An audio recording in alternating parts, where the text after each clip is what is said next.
This is a production of SDPB.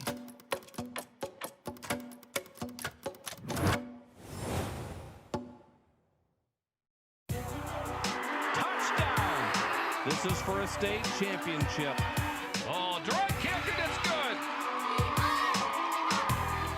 There's going to be some highlights coming off of this. The short-range jumper. Edging out in lane 4, the top seed. This South Dakota High School State Championship event is conducted under the direction of the South Dakota High School Activities Association. And good evening, ladies and gentlemen. Welcome back inside the Monument. The Ice Arena is our venue for the next few days as we are conducting the Class AA Boys Basketball Tournament here on SDPB 1. I'm Steve Toom. He's JJ Hardigan. Great to have you here. JJ, we had some good action this afternoon and a little bit of a technical problem that delayed things a little bit, but we did get our games this afternoon. Yeah, once they got all the power issues restored in that first game, Lincoln kind of kicked their power into another gear. 69-44 ended up being the final score there against the 9-seed T. And then Harrisburg pulled away with the 65-61 win over Watertown. That one was a little bit closer than the Tigers would have liked, but they advanced to the semifinals to take on Lincoln tomorrow night. So that's what happened this afternoon. Here's what we've got tonight. The defending champions, the Brandon Valley Lynx, are the 7th seed. They'll take on the Roosevelt Rough Riders. And then our last matchup of the day has the Huron Tigers taking on the O'Gorman Knights. Let's look at the teams here in the brackets. As you see, our first semifinal tomorrow night at 6 Central, 5 Mountain Time will be Lincoln against Harrisburg. T area and Watertown, they'll start our consolation bracket tomorrow morning. And then the winner of Roosevelt and Brandon Valley takes on the winner of O'Gorman and Huron. That'll be the second semifinal tomorrow night as we advance here in the state championship tournament. Let's meet the defending champions, head coach Craig Nelson of the Brandon Valley Lynx, 13-8, JJ. Yeah, this is a team that enters the tournament having won their last game. They were on a 5-game winning streak in late January, early February. Kind of been exchanging a couple wins, a couple losses as they get into this tournament, but rode high with that win over Jefferson, a resounding win, 72-58. Was one of their best team performances offensively of the season, and they're hoping they can carry that momentum into this game today against number 2 Roosevelt. Yeah, the Brandon Valley Lynx, as you get a look at their starting lineup brought to you by First Dakota, they played Roosevelt, 3rd game of the year. Roosevelt won that one by 17. Braden Knutson starts at a guard, a 5'11 senior. His twin brother, Briggs Knutson, also starts at a guard position. Ayul Deng starts at a forward, a 6'5 senior. Austin Dowd, the center, at 6'5. He's a junior. And Lincoln McInerney, a sophomore at 6'2", starts at the other forward position for the Brandon Valley Lynx under head coach Craig Nelson.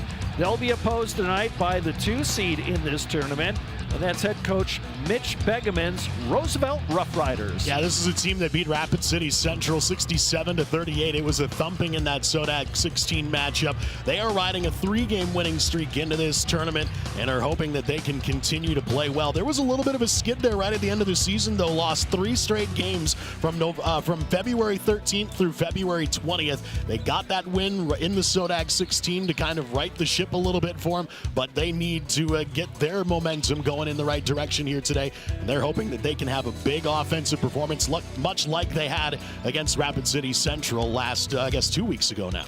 Starting lineups brought to you by First Dakota. Justin Bilal starts at a forward, a 6'5 senior. Capital, a.k.a. C.J. Schmaus, starts at a guard, a 5'9 senior. Carson Hoynes, 6'5 senior, starts at a forward. Memphis Bylander, a 6'5 senior, starts at a forward. And Bryson Skogsberg, he is a junior at 6'4", starts at a forward tonight. Bylander signed to play basketball at Dakota Wesleyan. We are just moments away from the pregame ceremonies. We'll have the national anthem and the introductions of the starting lineups here. We're inside the Ice Arena, home of the Rapid City Rush, here at the Monument in Rapid City. Mr. Joe Van Gore is our public address announcer.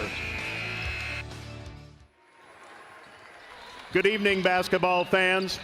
The South Dakota High School Activities Association, along with its corporate partners Sanford Health, Dakota Bank, Farmers Union Insurance, Billion Automotive, and the South Dakota Army National Guard, welcome you to this second session of the South Dakota State AA Boys High School Basketball Tournament. This is quarterfinal round game number 3, featuring the number 7 seed with a record of 13-8, the Brandon Valley Lynx, and the number 2 seed with a record of 17-4, the Sioux Falls Roosevelt Rough Riders. This tournament is being conducted under the guidance and regulation of the South Dakota High School Activities Association for the enjoyment and benefit of high school students. Good sportsmanship is essential for the success of these programs. We hope you'll enjoy tonight's game and support your athletes in a positive and sportsmanlike manner. And now, basketball fans, please stand if you're able as we honor America and those who protect our freedom at both home and abroad, and in celebration of our nation's 250th birthday with our national anthem performed this evening by the Rapid City Central and Rapid City Stevens Combined Pep Band under the direction of Andrew Belsas and Jimmy Reed. We would remind all in attendance that the proper respect is to face the flag, remove your cap or hat, and stand at attention with your right hand over your heart. Veterans and active duty military not in uniform may also salute the flag. Basketball fans, our national anthem.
Thank you.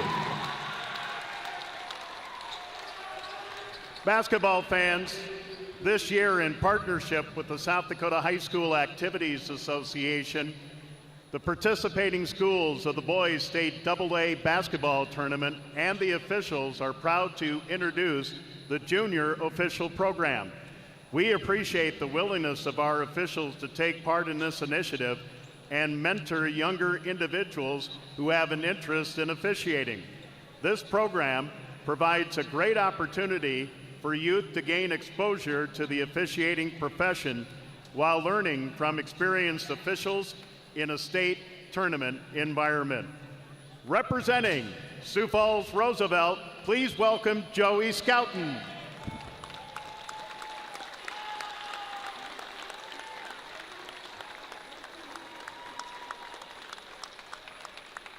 And now, fans, your officials for this game.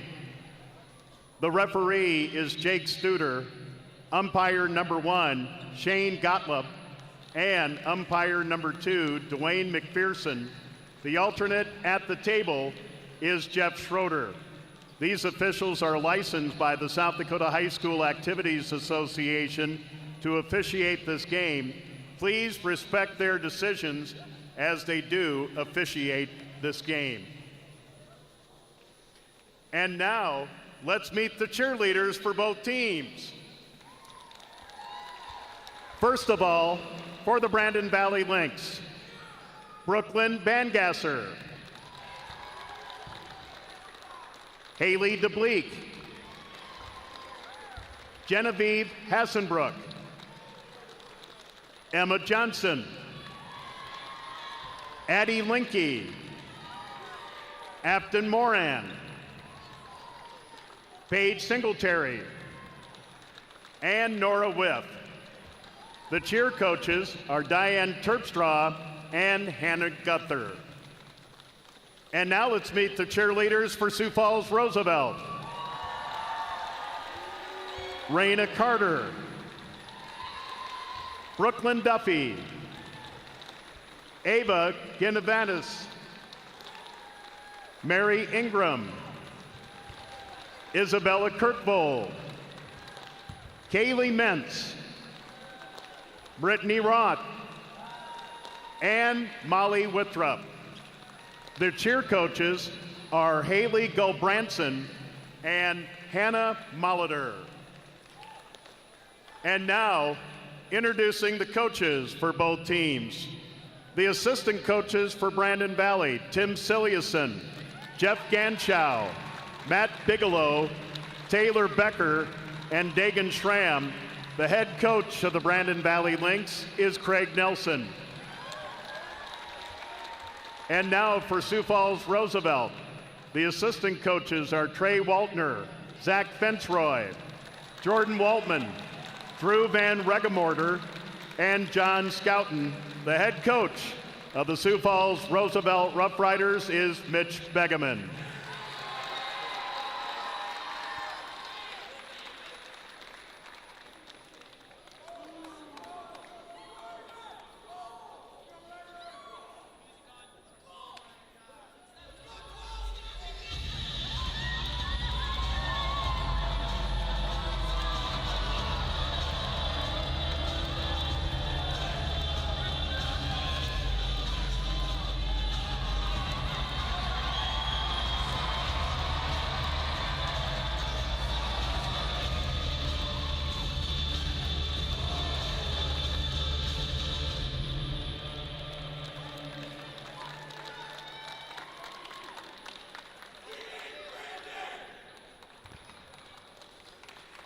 And now, fans, let's meet tonight's starting lineups in alternating fashion.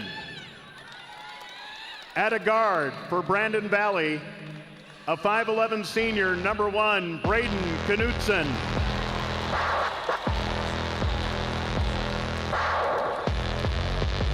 For Sioux Falls Roosevelt, at a forward, a 6'5 senior, number 0, Justin Bilal.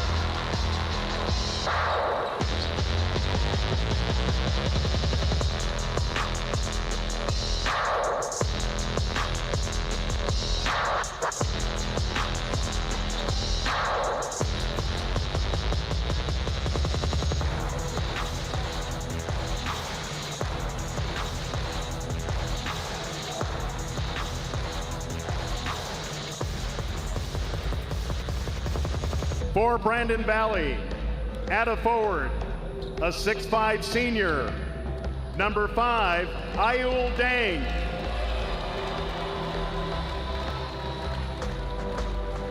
For Sioux Falls Roosevelt, at a guard, a 5'9 senior, number 1, Capital Schmaus.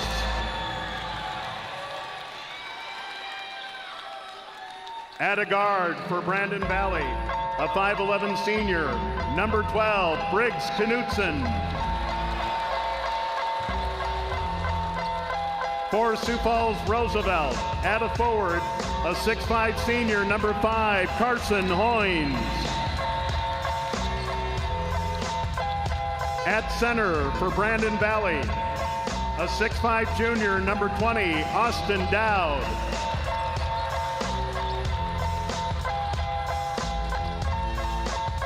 For Sioux Falls Roosevelt, at a forward, a 6'5 senior, number 10, Memphis Bylander.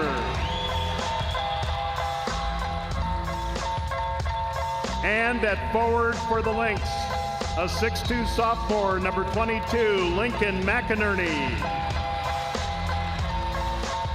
And at a forward for the Rough Riders, a 6'4 junior, number 23, Bryson Scotesberg.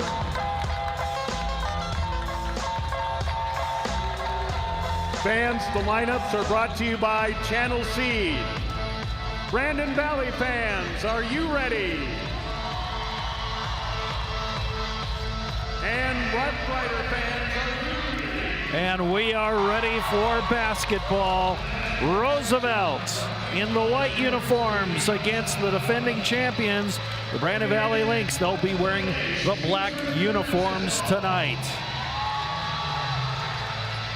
This is going to be a good battle here. Roosevelt obviously has the little bit of a juice to them here as they come into this tournament. They're the number 2 seed, shooting 47% on the year as a team. They've got a lot of athleticism. They are deep in their bench.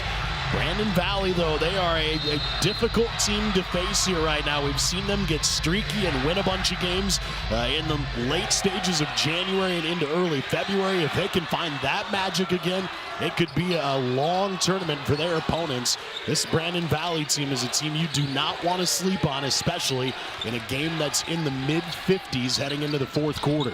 Open look there, missed by McInerney, and the rebound to Roosevelt. Of course, Roosevelt throughout the years, they like to push that pace, get up and down the court. Bylander goes down into the post. Skogsberg on the move, and he, I think, stepped on the end line, out of bounds. And now Roosevelt's going to apply a little pressure in the backcourt. Yeah, it'll be interesting to see as this game goes on today how both teams handle their defensive pressure. If it'll be full court or if it'll be more of that just kind of showing just to give the illusion that they're bringing full court pressure. Roosevelt's the type of team that is going to be in your face defensively, putting hands inside those passing lanes. They are a tough team to get around on the defensive end. Knocked out on bounds on the baseline by number 10, Memphis Bylander, who's signed to play basketball at Dakota Wesleyan.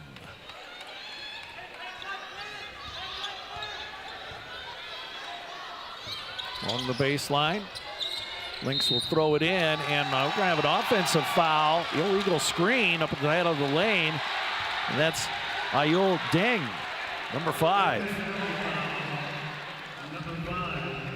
Seeing both teams maybe early on, each first possession of the day, a little bit of nerves.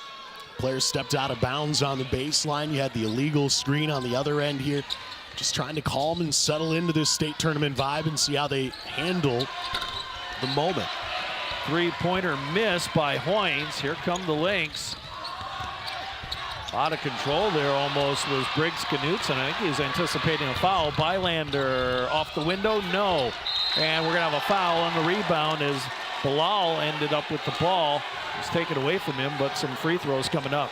We got an injured Brandon Valley player over here on the sidelines in front of Coach Nelson. I think it's Dang who's down and trying to collect himself. Didn't see exactly where the contact was, but he grabbed the right side of his face. Maybe got poked in the eye there, but yeah, he's on the sidelines and in some pain.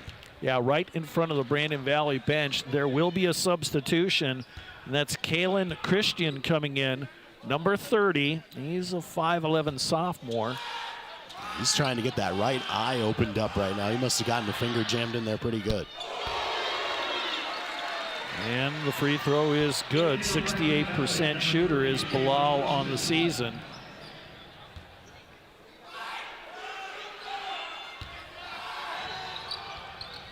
And he got them both. And here comes the trap in the backcourt. Knutson in trouble. And now Briggs will bring it up. Give away to Christian.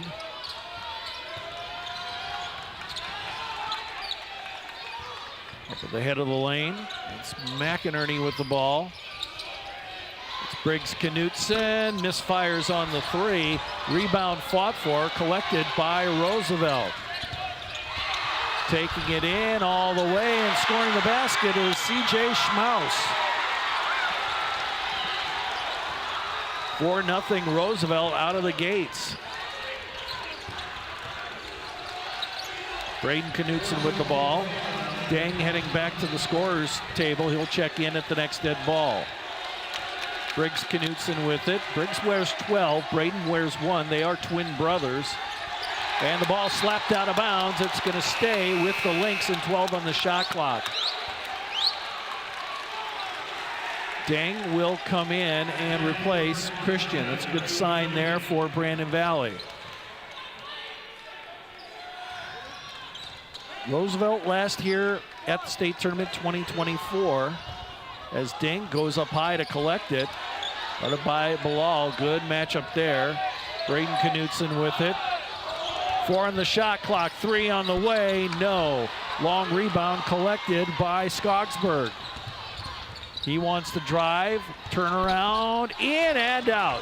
Rebounded Dang. We saw a ton of shots like that this afternoon that went halfway down and fell out. Knutson with the drive, no good. Skogsberg the rebound. Yeah, I'd be interested to talk to some of the coaches and players after today's round of games are done and get their impression on the rims and how it's shooting today, because you're right, there have been a lot of shots that feel like they should have gone in for all 3 games we've seen now here today that just rimmed in and out, whether that's just rotten luck for the players or the way the rims are going to play.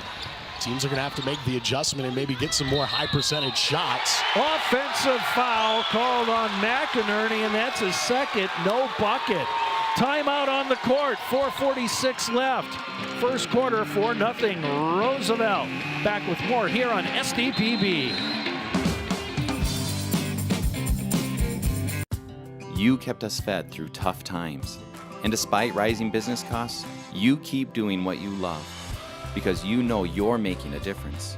No matter the challenges, we're here to help you navigate the highs and lows to grow your business, to improve your land, or to buy new equipment. We all rely on you, and we're just happy to return the favor. Go with Allies. Go with trust. Go with Dakota Bank.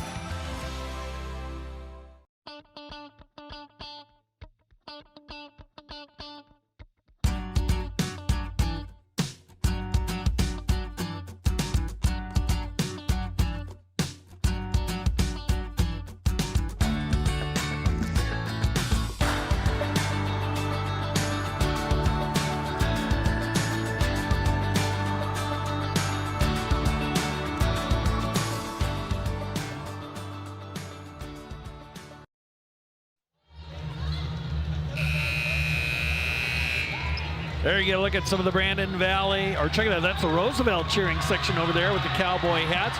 Brandon Valley, they got the red wave tonight. As we get back to action, along with JJ Hardigan, I'm Steve Toom. Great to have you along for the ride on a Thursday, opening day of the boys basketball tournament, Class AA, here inside the Ice Arena. Falling out of bounds, and stealing was Schmaus, and stealing it was Christian, who's back into the game. Knutson brothers play catch, and there's a 3 on the way. Briggs got knocked down well after the shot. It's Roosevelt clearing it away. That's Schmaus getting loose along the baseline, pass underneath, scoring, number 5, Hoynes. Yeah, that's a good decision to hand it to the big man there instead of maybe trying to force up a shot, contested perhaps. He gets it to a player who's got a good look at the rim, good finish inside. Roosevelt's going to need more action like that as they extend this now to a 6-0 lead. Whistle away from the basketball. We have a foul on Roosevelt. That's on Hoynes, team's first. Couple of subs in, number 21, DeAndre Painter, number 4, and that is Cole Thiab.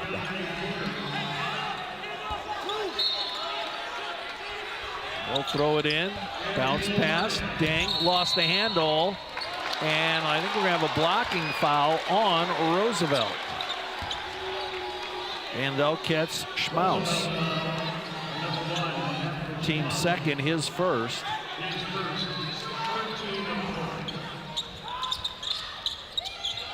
Brandon Valley throws it in. Braden Knutson, his pass was tipped, but it got through to Christian. He gets it back. Briggs Knutson got bottled up. And a three on the way, no good by Brandon Valley and Braden Knutson. And we got a major collision underneath as Roosevelt came down with the ball. And we got a foul, and that is going to be on Briggs Knutson, his first, team's fourth.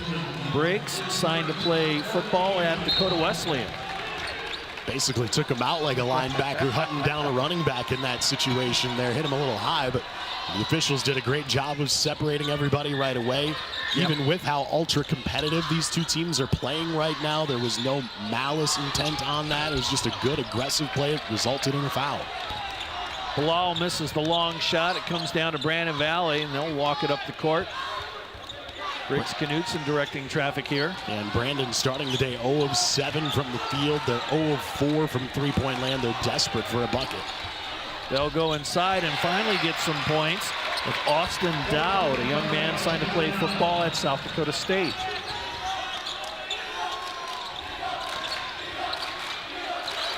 With the ball there is Painter. He'll launch the shot. No good. Boy, bodies colliding. Rebound collected. Long pass. And putting it up and in is number 20, Austin Dowd. There's a lot of similarities in these two teams. The way they play, the intensity they play, the action they run out there on the court. You get a feeling that this is going to be neck and neck pretty much from start to finish. Count it, and the foul, C.J. Smouse. Boy, he is fired up after that one, and rightfully so. He had to put some English on this shot, and it even did a full rotation around the rim before it went in. But CJ fired up after that one. He took a nasty shot on the other end a moment ago, used his athleticism to get a bucket there. You can tell that he is a big piece to the puzzle for this Roosevelt basketball team. Tristan Delaney checking in number 3 for Brandon Valley as Braden Knutson will go to the bench. Coins back in for Roosevelt. Schmaus at the line, 76%. He averages 8.5 points per game. He's already got 5. He also averages 3 rebounds per game. Dang, almost lost it. Gets it back to Knutson. Bayab guarding him. Knutson gets it past, bounce pass. Hoynes taps it away, out of bounds. It will stay with the Lynx. Keeping an eye on Deng. He is still struggling with that right eye. Every once in a while, he'll glance back over at the Brandon Valley coaching staff and kind of point at it. He's out there battling right now, but might be down one visual at the moment. He's trying to keep control of that basketball. Gets it away to Christian, who drives, fade away, no, foul, Roosevelt. I think they're going to catch Memphis Bylander with the foul. They do, his first, team's third. Was in the act of shooting. So the sophomore goes to the line 48% on the year. So you get a look at Deng talking to his coach. Coach Nelson asking him directly, are you okay? He's petitioning to tell his coach, hey, I'm going to stay in this game as long as you'll allow me. But I think Coach Nelson's got a tough decision on his hands here. It is the state tournament. It's the final 3 games of the season. And the free throws are good. Plus, Deng is a senior, so this is it. He's looking around for his defensive assignment. As Roosevelt brings it into the front court, Bylander with it. Schmaus with the ball. Taken away by Christian. Oh, but he dribbled it off his foot, picked up by Roosevelt. Bylander, layup, got it on the alley-oop. This is an electric team when they get opportunities to go out and run the floor in transition. If they can get steals, open up the floor, they can be a very dynamic team. Right now, a 5-point lead. Get the feeling that this one, it's a long way to go to be decided yet. Brandon Valley's just starting to get a feel for their offense here today. Now 2 of 9, but they'd like to go on a little run and end this first quarter on a high note. 9 on the shot clock. Here's a drive, shut off there. Three-pointer on the way. It's going to be short. Rolls off the top of the backboard, and we have a whistle underneath the basket. Yeah, it looked like on the rebound there was a little bit of a push from behind. That is going to be on Carson Hoynes, his second. He's got to check out. Skogsberg back in. Deng is going to check out. Boy, he's still blinking that left eye. He didn't play in the Sodak 16 matchup against Jefferson. He's got that sleeve on his left leg, so it's a player that they're keeping an eye on for a couple reasons. Rebound, put back, good. Number 3, Delaney. Shot clock is off. The lead is 3 for Roosevelt. Let's see if they'll add on to it. Christian guarding Schmaus near the timeline. So Christian, one of the best on-ball defenders in the state at the AA level, maybe at any level. Schmaus drives, layup, no! Rebound. Brandon Valley, they got a couple of seconds. Christian drives, floats it up, off the mark. We're done with 1. Roosevelt 11, Brandon Valley 8. Back in a moment, right here on SDPB.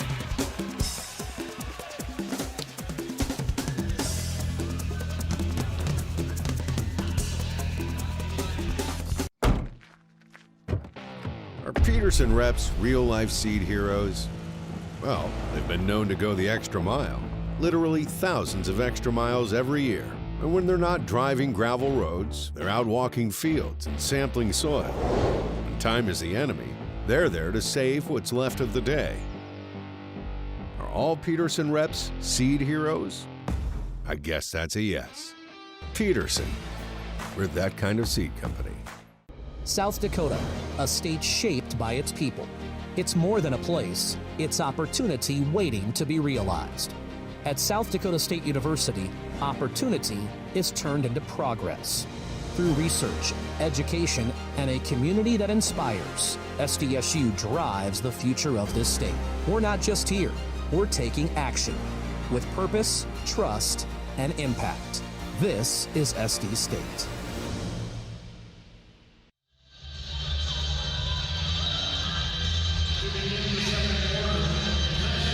And we are back inside the ice arena here in Rapid City, inside the monument. He's J.J. Hardigan. I'm Steve Toon. Great to have you here. Roosevelt up 11-8, and Roosevelt starts the period with the basketball. And Ayol Deng on the bench, and the trainers are attending to him for Brandon Valley. Yeah, they were looking at him throughout the entire commercial break there. He was getting an eye exam from the training staff and looking to see if he can use full movement of his vision right now. At the moment, they've got him sitting at the end of the bench, so we'll see if he is able to return to this game. They may be just giving him a moment to relax and get right, but Coach Nelson went over and checked on him again just as play resumed, and right now I would have to say he's probably questionable to return at best. Shot in the lane, blocked by Roosevelt. Brandon Valley keeps it. Here's a 3, rolls off the rim, and there's fighting for the rebounds. Delaney, his shot was blocked. Bylander will end up with it. Nobody's hit a three-pointer yet. We're still at 11-8.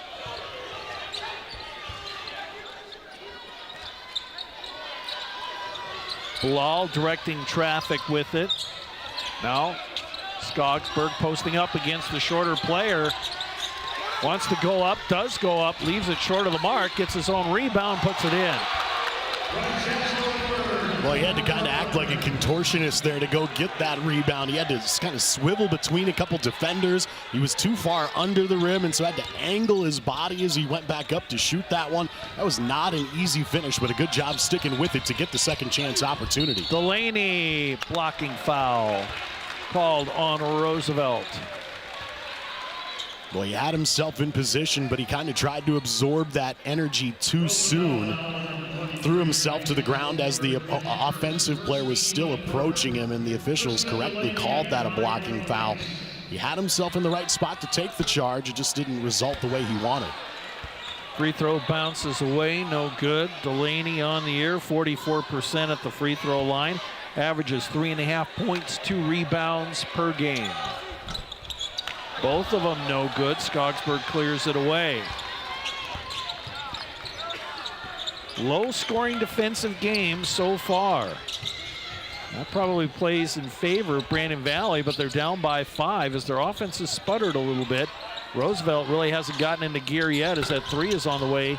It's short of the mark, and good boxing out by Brandon Valley.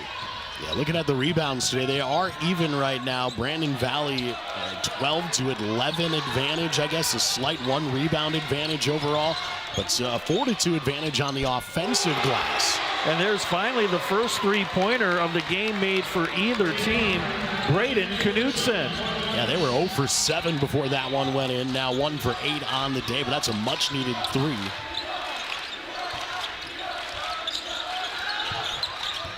Bylander gets a step, elevates, count it, and the foul. Memphis, Bylander scores. Yeah, he's going to be a good player at the next level. You can see he's got the size. If they can get a little muscle on him once he gets to college, he could be a special player. He's kind of that fringe from being a guard, being a forward, more of a wing type player, but the way he's able to create with his dribble, his athleticism, got to imagine he gets to the free throw line quite a bit. On the year, 71%.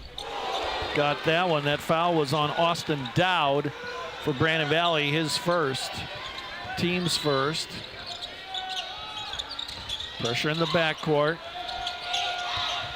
And we got a foul, and that's on Bylander as he grimaced. And he will get his second personal foul. Yeah, he kind of bailed out Brandon Valley there. They had the ball caught in the corner with that double team trap, and they let it loose there right at the end. But Brandon Valley has not had a very confident approach to how they're going to beat this full court pressure so far. Dang back in the game, and he'll get the inbounds pass. That's good to see. That young man was out there on the sidelines for a while working with the training staff. But there's a turnover. Driving up court is Painter, and the ball tapped away from everybody, out of bounds to Roosevelt. Just a 5-point game right now. Brandon Valley's hanging in this. Neither team is shooting the ball well. Brandon Valley at 24%. Roosevelt right now at 38%. See the Rough Riders maybe trying to get more into an offensive set here and see if they can't manufacture some offense. Bylander kind of got hung up. Rebound, counted, and the foul. Scoring number 4, Thiab. That's now 6 second chance opportunity points that this Roosevelt team has capitalized on. Braden Knutson the foul, his first. Second chance points is a stat that I really value a lot when watching a basketball game. Players hustling after offensive rebounds, continuing to fight on that offensive end. That'll usually tell, maybe not the whole story, but it definitely tells a lot about which team is being more willing to take chances, be aggressive, find ways to score points. Brandon Valley right now is trying to find answers on how to stop Roosevelt on the glass. They're pretty even as far as total rebounds are concerned. Each team has 9 defensive rebounds. And Brandon Valley actually has 1 more offensive rebound than Roosevelt today, but Roosevelt's been making the most out of their chances and opportunities when they've secured those offensive glass rebounds. Alternating possession went to Brandon Valley after that jump ball off the missed free throw. No shot there for McInerney. Deng collects it. Looking to drive in traffic. Count it, and the foul. 4:38 left to go. We'll take a timeout as Deng scores his first couple of points. This is Class AA boys basketball on SDPB.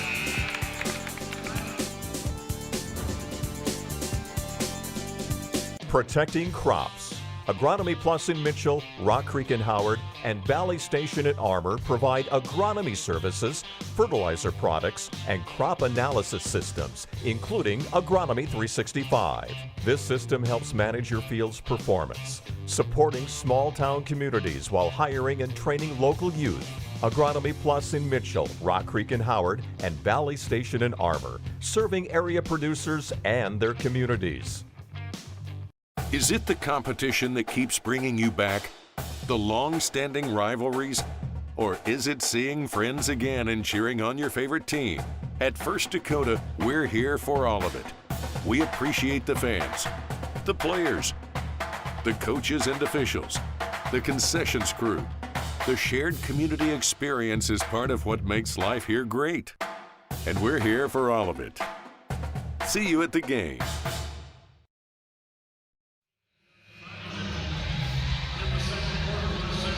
.438 left to go until halftime. Roosevelt ahead of the defending champions, Brandon Valley, 18-13. Along with J.J. Hardigan, I'm Steve Toom. We are in the Monument, the ice arena, for boys AA basketball before the break. Ayol Deng scoring a bucket. He's got a chance for a free throw here.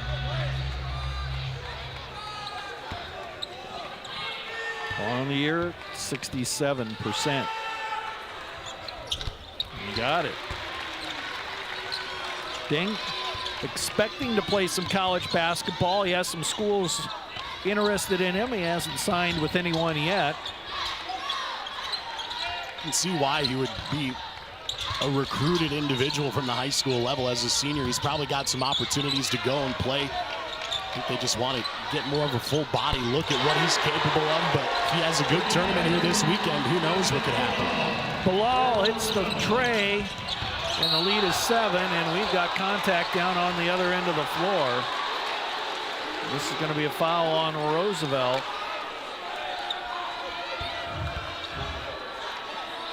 Take a look at that three-pointer. Step back. Bang.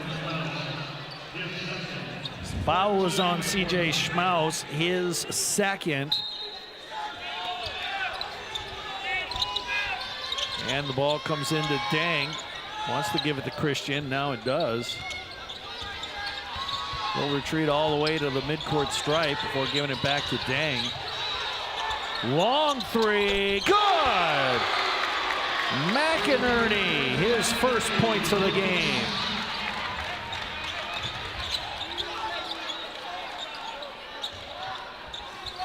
That was an NBA range three as we have a foul on Braden Knutson the other way. That'll be his second.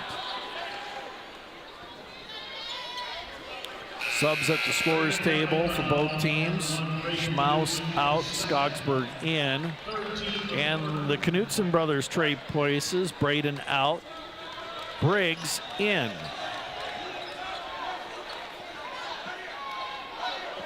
Well, the point productivity has started to increase for both teams here in this second quarter. Brandon Valley had 8 points at the end of the first. They've already got 9 points here in the second quarter.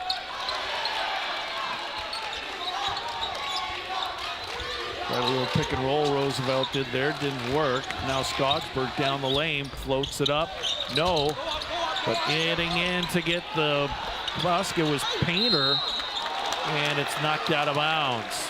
Painter had a chance down low. We got a foul called on Brandon Valley. Boy, and Roosevelt just put on a clinic there on how to attack the offensive glass. They did an excellent job of going in, getting around the defender and making sure they don't get an opportunity to box them out, getting the hands up high. Thiab with the free throws coming, and he makes the first of two, 68% on the year. The 6'7" junior averages 4.5 points and a little over 4 rebounds per game. Lead now 5. Make it 6. Thiab will check out in favor of Hoynes. 14 fouls on Brandon Valley. Ditto Roosevelt here in the final 3:18 of the first half. So we may have a lot of free throws the rest of the way here, depending on how things play out. Just got it across the timeline. Bounce pass underneath. Shot blocked on the attempt by Dowd. Here come the Rough Riders on the move. Painter is open. Missed the three, but the long rebound save by Roosevelt. Number 2, Vortherms, and there's the drive. Shot no good. Rebound cleared by Dowd.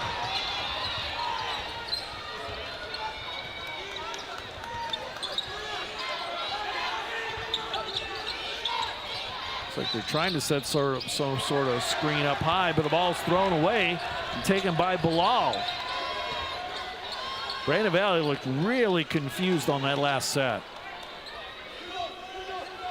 It seems like at times the game has been moving a little bit faster for both teams than it actually is in reality. It's a lot of up and down, quick shots.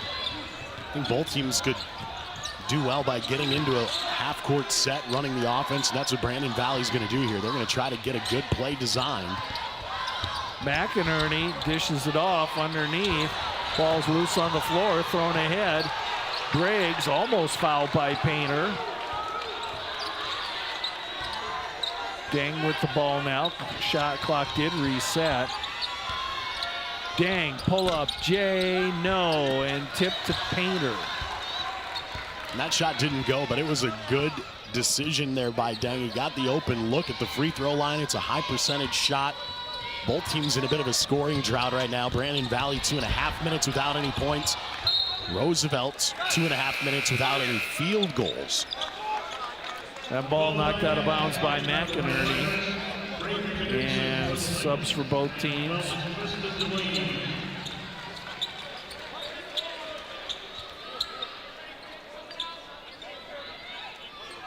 Checking in is Delaney for Brandon Valley. Borthorn's had the ball momentarily. Bilal with it. Can't make anything happen back outside the Painter. Painter drives, gets around Delaney and scores. Painter his first points of the game. And the lead is 8. And we're going to have a foul on Justin Bilal near midcourt. His first, team's 5th. So we'll have free throws upcoming for Brandon Valley, and Briggs Knutson yet to score in the game. He averages 7.5 points, 2.5 rebounds per contest.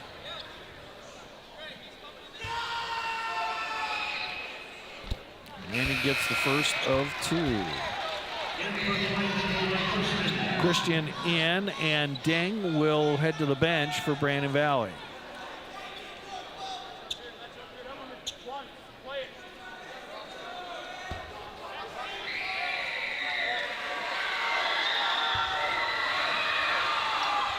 He got them both. Into the scoring column with 2. Minute to go, and it's Roosevelt by 6. Painter posting up, has a shorter player on him. 3 on the way, no good. Ball tipped once, twice, out of bounds. Roosevelt.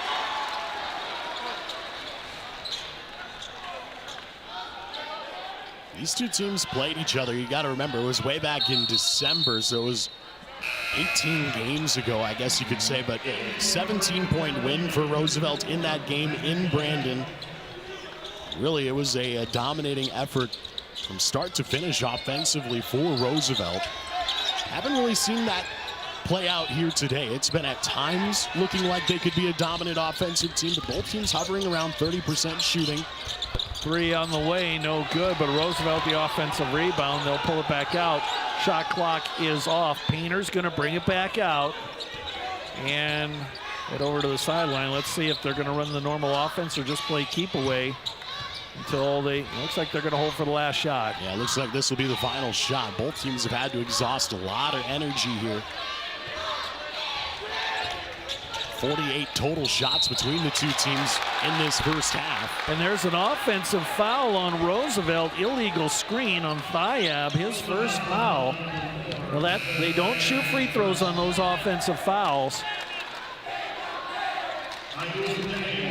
So Delaney's going to check out, and also Landon Voigt, number 34, who was just in there momentarily.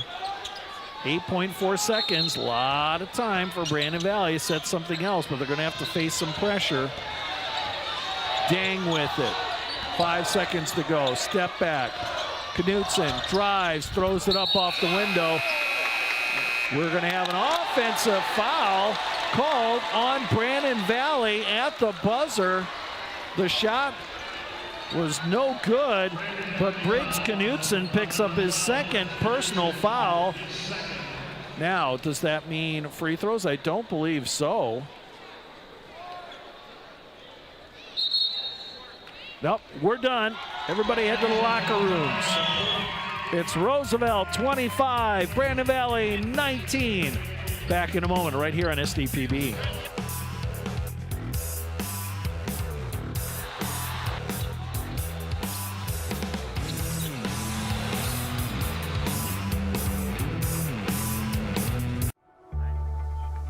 As much as you have accomplished, there are times you'd rather not go it alone. While you determine what direction you go, we're here to help along the way. So go. Go with community. Go with neighbors. Go with understanding. Go with support.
Reading opens every door to learning, opportunity, and understanding. The South Dakota Department of Education is strengthening literacy outcomes for students across our state, helping educators connect classroom instruction to the science of how children learn to read and write.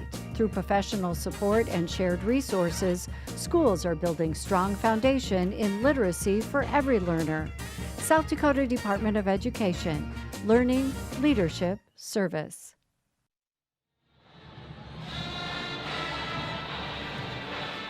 Halftime of our third game of the day, quarterfinal round here at the boys AA basketball tournament here in Rapid City. We're inside the Monument Complex, the Ice Arena. Roosevelt ahead of Brandon Valley here at the break. 25-19 is our score. The South Dakota High School Activities Association is a huge part of the sports and activities landscape in South Dakota. On Wednesday, we had a chance to sit down with SDHSAA Executive Director Dan Swartos to learn more about the organization's mission and commitment to our kids here in the state. Well, our overall mission is to provide the framework for education-based athletics and fine arts activities for high school students across the state. So we've got about 177 member schools. Those are public schools, private schools, and federal schools. It encompasses about 50,000 kids. About 32,000 of those kids participate in some form or fashion in one of our activities. Yeah, I think it's just over 30 different activities that we do between the sports and fine arts activities. And in a lot of ways, some of those fine arts activities are just as, or if not more impactful to those kids. You know, I was at state debate a couple weeks ago, and those kids are just as excited as the kids who are winning a state basketball championship. Or we had our second ever esports state tournament this year, and I had a parent come up to me and just say, "Thank you for sponsoring this. You know, my kid has never had a connection to the school or a connection to other kids outside of this, and now this has given him an avenue where he feels a part of the school. It's teaching kids how to win and lose. It's teaching kids leadership skills, character skills, integrity, working with other people, being a good teammate. There's a lot of life skills that go beyond winning and losing and the actual participation part of it. I have to remind myself all the time, I get to come to work and work for 50,000 kids every day and do things that are going to make their day better if we do it right and then we do it well. And Dan Swartos here, just down the bench from us here at the scores table, and you know, they've got a tough job to do. But the thing I love about it is that, you know, we've added softball as a varsity sport and esports now part of SDHSAA. I wish we would have had esports when I was a kid, man. That would have been so cool. I was the guy that always wanted to be in competitive sports and things like that, was close enough to be a part of it, but unfortunately, probably just a little too old to be a part of the esports phenomenon. But there's kids who are getting full scholarships to go do that in college now, and to have that opportunity in South Dakota as a high schooler and have your student body cheering you on while you play video games, that is pretty cool. Indeed it is, and SDHSAA.com is the webpage to check things out. We're at the break here of our third game of the day, quarterfinal round. Roosevelt ahead of Brandon Valley 25-19. We'll check out the stats and highlights when we come back in a moment, right here on SDPB. Bioethanol supplies more than just energy. It creates jobs in rural communities. It drives demand for local corn. It provides opportunities for family farms to thrive. To ensure agriculture plays a leading role in the efforts to decarbonize and transition energy, bioethanol remains at the forefront of a pursuit for a cleaner, brighter future for all Americans. Learn how at sdethanol.com. Creating a legacy means different things to everyone. For us, it's about family. Watching my daughter follow in my footsteps, passing the farm under her, and working side by side every day. It's about building something that lasts. Agtegra Cooperative has been by our side through it all, supporting us from one generation to the next. Agtegra Cooperative, legacy rich, future focused for generations to come. Powering the possibilities of tomorrow starts today. For our homes, our farms, our businesses. That's why our Touchstone Energy Cooperative continually plans for the future by utilizing and sourcing safe, reliable power for the next generation. So we can power possibilities long into the future. Touchstone Energy Cooperatives, powering possibilities. For your little ones and your biggest joys. Or your forever friends. And your fur kids, too. For your better half. Or your all-time bestie. For the reasons you smile, there's coverage. With dental and vision insurance from Delta Dental of South Dakota and Delta Vision.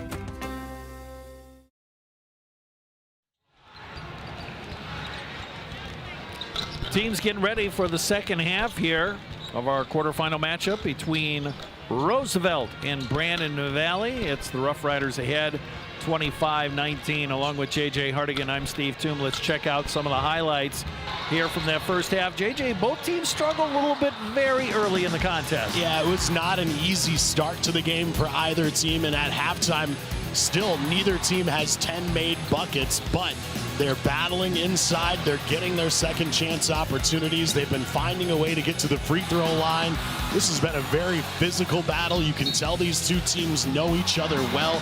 I would imagine whether it be AAU or summer ball or whatever, they've seen each other quite a bit, and they're playing that way right now. This game could be in the low 50s, and that could end up being in favor of Brandon Valley in the way they want to play this game, but they're going to need to be a lot more sound offensively in the second half. They got their shooting going late in that second quarter, started hitting some threes. They're 2 of 9 from distance now, but still 6 of 21 as a team, well below where they would like to be at the halftime break. They got this guy back on the floor. That helped a lot. Getting him, his athleticism, his range. Deng has been a difference maker. Then you saw the step back there just a moment ago. There's so many different players out there on the floor for both teams that can shoot it. They just need to find a way to get the ball to start falling through the rim. And again, that's easier said than done, but still 2 quarters left to play here. We'll see how these two teams play it out. Yeah, Brandon Valley 6 of 21 from the floor. 9 of 27 from Roosevelt. Neither team shooting the three-pointer really well. Free throws, pretty even for both squads. Rebounds +4 Roosevelt.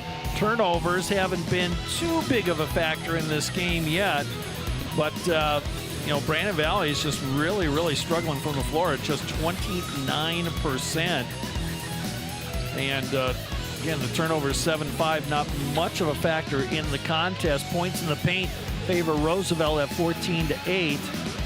And 8 offensive rebounds for Roosevelt, 4 offensive rebounds for Brandon Valley in that first half. And really, I think if either team can, it may come down to the three-point shooting. Who can find that range from distance? Both teams have looked for it, and it hasn't really been there for either squad. Yeah, it really hasn't. You look at the individual leaders out there on the floor. The top scorer for Brandon Valley is Dowd with 4 points, 5 points. There's 3 players for Roosevelt that have 5 points here at the intermission. Nobody's really taken the opportunity to run away with this and say, I got you guys. Step up. I'll get on you. I'll get out there and I'll score. Just ride my back and we'll see what can happen. If somebody does that for either team, whoever takes that leadership, there's going to be an opportunity for that team to run away with this. But right now, it was definitely a feeling out process over those first 2 quarters. And it's going to be interesting over the next 2-3 minutes of this quarter to see how things shape up. But Brandon Valley needs a stop to start and see how they handle things from there. Roosevelt starts the period with the basketball. Bylander running a little weave up at the head of the lane. Now down low, Skogsberg moving in against a shorter player, puts it up, foul. And if that's on Briggs Knutson, that's going to be his 4th. It is. Or check that, as his third foul. But that's still a big one nonetheless. Yeah, that's the first player to reach 3 personal fouls for either team today. Free throw from Skogsberg is good on the year, 74% at the free throw line. For Skogsberg, that's his first points of the game. He was 0 for 5 in the first half. Actually, he had 1 make. I beg your pardon. He had the 1 make there. He was 1 for 6, but getting some free throws, getting him going offensively, that'll be a big part of what Roosevelt needs to try to right their ship on a short and a poor shooting day so far at 33% as a team. Briggs Knutson directing traffic. Gives it up to Deng. Pass outside. Oh, they got the back door open. Briggs Knutson high off the window. And a foul on Roosevelt. You can tell Roosevelt is trying to take away those driving lanes right now for Briggs Knutson. He's had a couple offensive fouls called on him here today. He was aggressive to the rim on that one, but did a good job getting himself in to an opportunity to shoot. The defender was a little late to go in and try to disrupt his lane. They're definitely trying to take away those opportunities for those short 5-foot, 10-foot jumpers, layups. They're not making it easy out there right now for Brandon Valley. 3 points all at the line. Make it 4 for 4 at the free throw line for Knutson. And the Lynx down by 6 as Roosevelt brings it up. Both teams are balanced scoring attacks. Well, we have somebody, I think, stepped on the line, or we got a foul. Looks like a foul. And that is going to be on Braden Knutson. And that will be his 3rd. And he is going to have to check out of the game. And here comes Galen Christian into the game, who had 3 steals in that first half. And he guards against Schmaus, who took it down the lane. Didn't make the shot. And McInerney on the move. No. And the rebound to Bilal.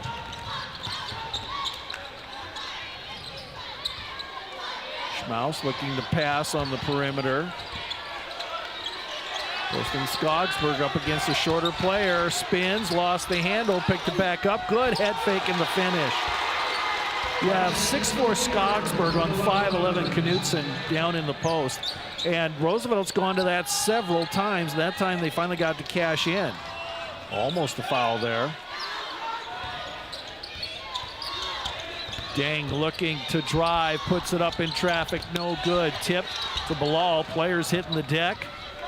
Roosevelt's on the run. Skogsberg 3, yes.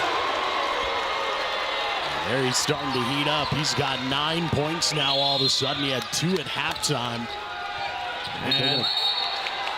And we're going to have a whistle and a timeout called by Brandon Valley, as all of a sudden they find themselves down by 11 here with 5:59 left to go in the third quarter.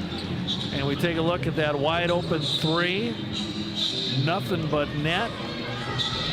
And all of a sudden Brandon Valley is in a little bit of a trouble. And, you know, I was thinking here in the first few minutes of this quarter, JJ, I was thinking either Brandon Valley's going to make it closer or Roosevelt's going to put some distance between themselves and the Lynx, and it looks like the latter has come to fruition. Yeah, you look at the numbers right now in this half. Again, it's a very small sample size so far, but Roosevelt 2 of 3 from the field. They've hit their lone 3. They've made both of their free throws. On the other side, Brandon Valley 0 for 2 from the field so far. They're yet to shoot a 3. They've made a pair of free throws, but yeah, you got one team that is really starting to kick it into another gear offensively. But you look at the way these things this game has played out. It was a 3-point game at the end of the first quarter. Brandon Valley had only scored 8 points. They said they needed to kick up the offense. They did. They scored 3 more points in the second quarter than they did in the first. The problem is Roosevelt did the same thing. They added 3 more points to their ledger. So trying to keep pace with this Roosevelt team. What Brandon Valley needs to do is just find what's been working for them all season long. It seems like right now they're maybe rushing shots a little bit, settling for shots that are contested, maybe not getting their feet set when they're shooting nearly as much as they need to. Coming out of the timeout here, and a good decision by Coach Nelson to take that break, running more of a true offensive set and looking for something high percentage. And that's a good shot by McInerney, and he's got 5. Desperately needed bucket there, cuts it to 9 points, the lead for Roosevelt. Just his second make of the game as well. Traveling the call, turnover, Rough Riders. Schmaus got a little bit out of control there. Well, now for Brandon Valley, taking advantage of the unforced turnover, getting it into the front court quickly, trying to capitalize and score some points in a hurry here against this Roosevelt team. Easier said than done with how aggressive they are. Yeah, and they just went for a trap right there at half court. Now they're going to back off into their standard man-to-man defense. I don't think we've seen a zone yet for anybody at this tournament so far. Christian open in the corner, misses the 3. Getting it is Dowd, and he is fouled on the floor. 5:09 left.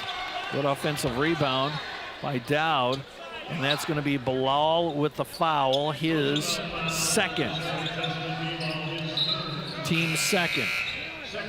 Here comes Painter in. Bilal will get a break. Painter gave him some good minutes in that first half. Painter averages 12 points a game off the bench, and Deng slipped in and nobody guarded him, and he gets an easy bucket right underneath.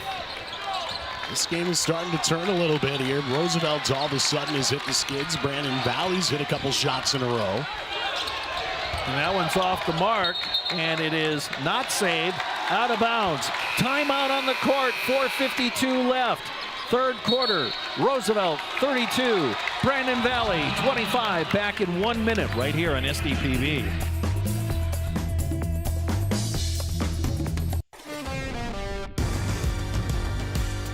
You're committed to building relationships, to exceeding expectations, to serving your community. Your financial partner should share your vision and your values. For 130 years, we've stood by South Dakotans. We've been there, we'll be there. Convenient, connected, committed. Bank West, member FDIC. South Dakota, a state shaped by its people. It's more than a place, it's opportunity waiting to be realized. At South Dakota State University, opportunity is turned into progress. Through research, education, and a community that inspires, SDSU drives the future of this state. We're not just here, we're taking action with purpose, trust, and impact. This is SD State.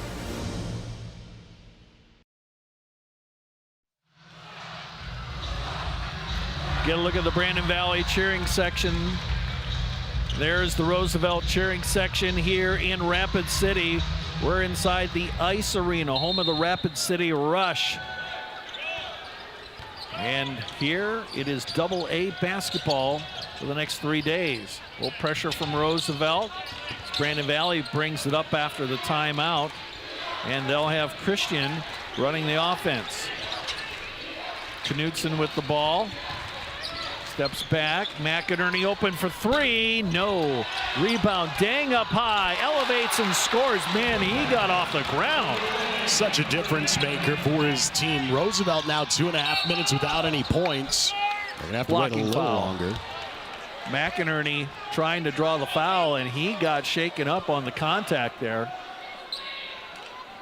This is a 6-0 run for Brandon Valley, but they can't really allow this Roosevelt team to get back in it because of fouls, getting them to the free throw line. That one was not in the active shooting, but Brandon Valley looking for a way to continue to keep this momentum going right now over the last 90 seconds. And really, it's been 2.5 minutes since they've allowed Roosevelt to score anything out there on the floor. McInerney jogged off the court, and he was favoring one leg as we get back to action here. Turnaround, Schmaus got it. He's got 7. Kind of been that cool hand whenever they've needed a bucket. He's been there now, 7 points on the day. Here comes the trap. They get it cross court. Dang with the ball. Ooh, almost a steal by Bylander. Painter goes to the ground, and I think we're going to have a jump ball. And the possession arrow favors the Lynx. There've been a couple times today where this Brandon Valley team is maybe rushing their passes just a little bit, lobbing them not quite with the crispness that you would like. That one in particular resulted in a jump ball, but taking better care of the ball, making sure they don't turn it over. Already 7 turnovers today. They'd like to limit that the rest of the way here in this second half. Knutson gets the inbounds. Briggs to Braden, misses the 3. Long rebound to Bylander. Painter's going to run the show now.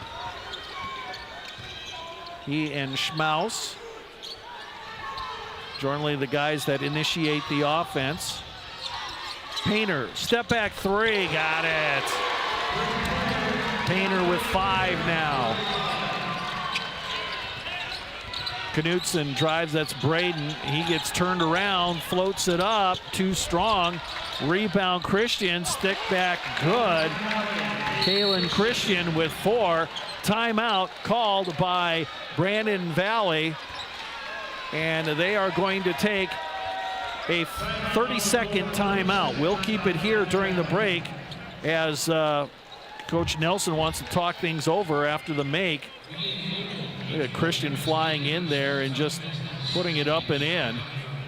He's provided a spark off the bench. Yeah, no doubt. Not long ago, we were talking about Roosevelt going 2.5 minutes without any points. Now, all of a sudden, they've hit 4 of their last 5 shots, and things have turned around for them. Still, nobody in this game has gotten into double figures today. They've got one player for Roosevelt right now with 9 points, Skogsberg, but he came in and really started to get hot here in the second half. 7 points is the leading scorer right now for Brandon Valley. That's Dang. He's 3 of 5, and again, that most of that first quarter, he was on the sidelines being tended to by the training staff. They didn't know if he was even going to return in this game at one point, but he has been a huge difference maker for them. Still, you need somebody else to step up. You need someone who's going to put in some big buckets, get a rebound, an extra shot opportunity. You mentioned Christian being an option there. Bylander's kind of quietly put together a 5-point day. There hasn't been anybody yet who's really taken charge of this game and said, all right, I'm just going to go out there and start dropping buckets. 7 players on both sides have scored, 7 different players for both squads as Painter muscles it up, rolls off the rim, and it's cleared away by Dowd. Now you can credit it to just superb defense. These two teams have been very physical with each other today. They've played aggressive on the defensive end of the floor, both teams. Here's Braden Knutson with it. I think the offense just not quite in gear for either team today. Roosevelt at 38% for the game. Brandon Valley at 32%. Both teams shooting much better in the second half, though. McInerney got bottled up. The fadeaway stuck. Well, we had that happen last week at the A girls tournament, and it happens here on day one. I was watching a college basketball tournament, the NSIC, over at the Pentagon on the other side of the state in Sioux Falls. There was a player, I can't remember which team, I want to say it was Moorhead, took a layup and the ball literally just sat on the back of the rim. It didn't get stuck, it just stopped and sat there. One of the weirdest things I've ever seen, but it seems like every tournament we get one of those that just gets nudged in there between the rim and the backboard. Yeah, that happened in the one of the games West Central was playing at the girls A, and one of the boys basketball players from West Central had to come up and jump up and tip it down. Schmaus bottled up in the paint, gives it outside to Painter. Here's a drive, shut off, ball tied up on the floor. It's loose, and it's taken away by Brandon Valley. Dang on the run, cross court, Knutson outside, McInerney three, no! Rebound pulled down by Vortherms. Boy, that was almost a perfect possession from the defensive turnover to the finish. The only thing Brandon Valley didn't do right there was get the bucket.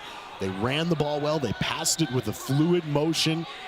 Everything was working right for them except for the final result, which they needed to get that shot to fall. Dang with the foul, his third. Yeah, that was great ball movement on that transition play by Brandon Valley. Just couldn't get the shot to fall. Well, and Deng's the guy who started it. He created the havoc defensively. He ran the action on the floor. Schmaus gets the bucket there. He's got 9. And the lead, 10. Lob down low. Dowd open and scores. He's got 6. Both teams have already scored more points in this quarter than they have in any quarter to this point today. It's been a much better start to this second half than what we saw over the first 2 quarters earlier on. Schmaus floats it up and in. He has 11 now. First player in double figures. Deng explodes towards the rim, too strong, but there's a whistle and a foul, and he'll get free throws, and that will be on Thiab, his second foul. Essentially 9 minutes left in this basketball game, and the rest of the way, Brandon Valley's got to be thinking, let's find ways to get to the line. You're down by 10 right now. It's a good way to build some extra time in this game, allow yourself some breathing room, be aggressive, get to the line, and of course knock them in. Deng on the year, 67%. And he got the first one. The iron was kind on that one.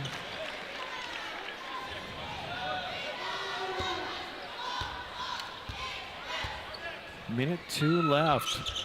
And Brandon Valley gets 2 critical free throws. Here as we wind down this third quarter, Rough Riders by 8. As Bylander looks inside, Painter fakes the 3 and gets called for carrying the ball. Turnover, Roosevelt. And Coach Begeman agreed. There wasn't much argument there from the Roosevelt coach. He must have seen the same thing. Just basically told his guys, all right, hustle back and get ready defensively. But this is a big possession here for Brandon Valley. You'd love to cut it to a 2-possession game heading into the fourth quarter.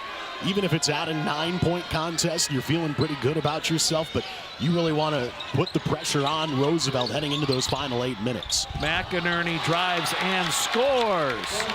He's got 7. Shot clock off.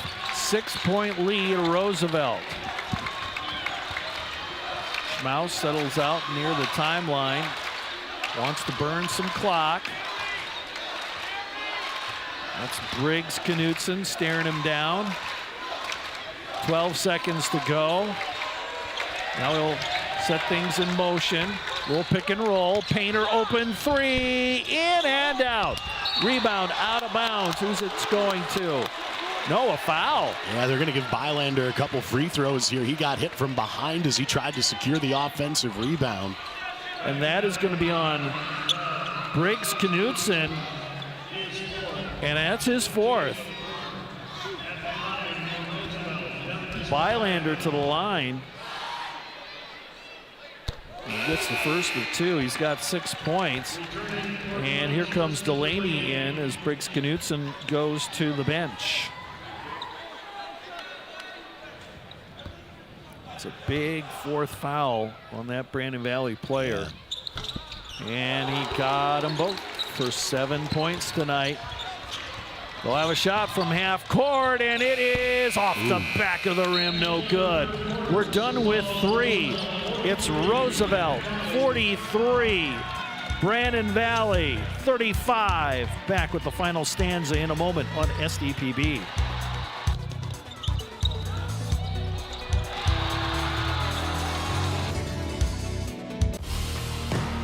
For over 55 years, Muth Electric has been powering progress across the Midwest. Our team of professionals deliver electrical solutions with innovation and safety at the core. We work with purpose, knowing that each project contributes to something bigger. Muth Electric, a partner in building a brighter future since 1970. Your Great Plains Case IH dealers know that hard work starts early, in the field and on the field or the court. Dedication, teamwork, pride, the values driving farmers also power South Dakota athletes. Growing crops or growing champions, it takes the same drive to succeed. Your local Great Plains Case IH dealers know the future is built by showing up day after day, ready to work, ready to win. Great Plains Case IH dealers, supporting schools, athletes, and the communities we grow.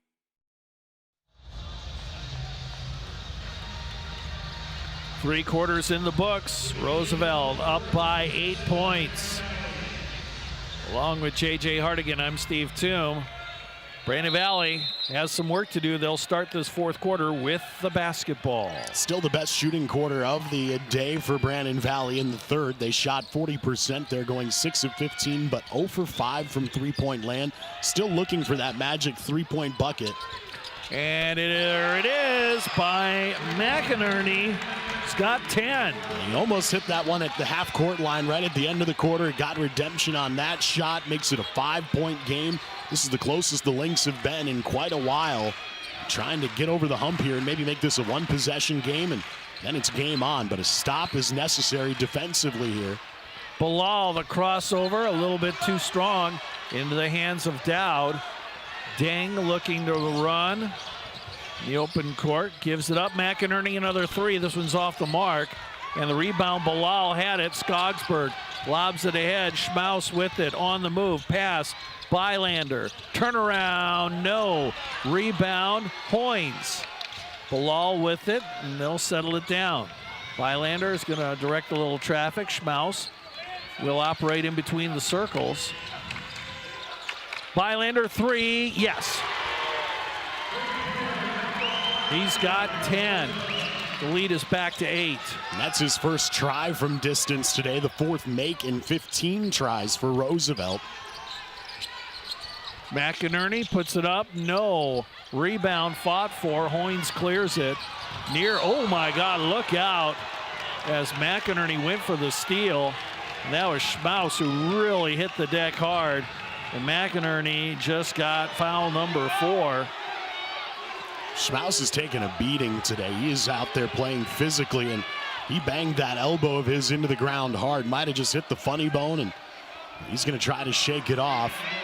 But those, it's kind of like in football when you get those stingers, your arm just kind of goes numb for a moment. You got to just work it out. Yeah, just sit there and try to get some feeling back in those fingers and down in the wrist area. But he's going to stay out there, being guarded by Braylon Knutson. Bylander on the move, up and under, and he traveled first. Turnover, Roosevelt. Yeah, if it wasn't going to be a travel, it was probably going to be an offensive foul, the way Bylander lowered his shoulder into the defender's chest, and they got him for the travel first. This is a make-or-break moment, though, for Brandon Valley. It's back to an 8-point game. They don't want it to get to double digits. They'd love to cut this back to a 5-point game and put the pressure on again. So this is going to need to be a good possession, some well-executed passes to try to find that most high-percentage shot they can get. McInerney three, no. Had a good look. Rebound fought for. It's Brandon Valley with the putback. Now is Dowd. He's got 8. Dowd is a force on that offensive glass. He's signed to play football for South Dakota State. And we're going to have an offensive foul on Roosevelt. Illegal screen. Hoynes, foul number 3. Yep, both teams at times have been bordering on playing a little chaotic today, and I think that time just trying to get that screen set up before they ever really had positioning. And again, the door is wide open right now for this Brandon Valley team.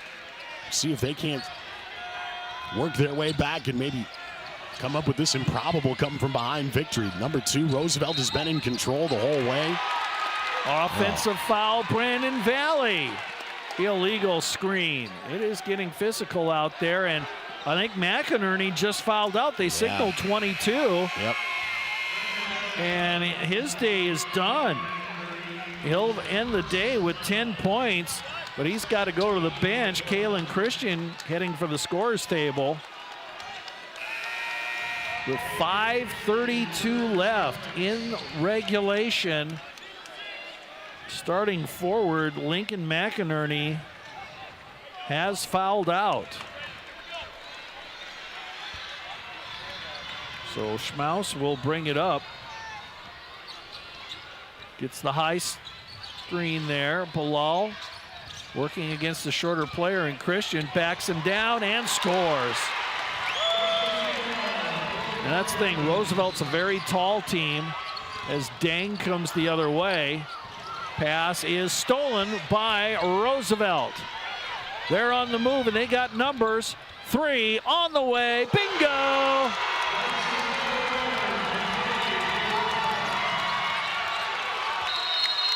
And we've got a timeout on the court called by Brandon Valley. Going to see if it is a full timeout. It is a full timeout. We will step away for 60 seconds. Back in a moment right here on SDPB. Creating a legacy means different things to everyone. For us, it's about family, watching my daughter follow in my footsteps, passing the farm on to her, and working side by side every day. It's about building something that lasts. Agtegra Cooperative has been by our side through it all, supporting us from one generation to the next. Agtegra Cooperative, legacy rich, future focused for generations to come.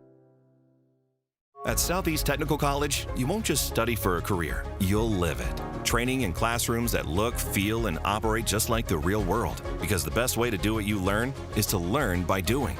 Get your degree, get to work at Southeast Technical College. Hey, buddy.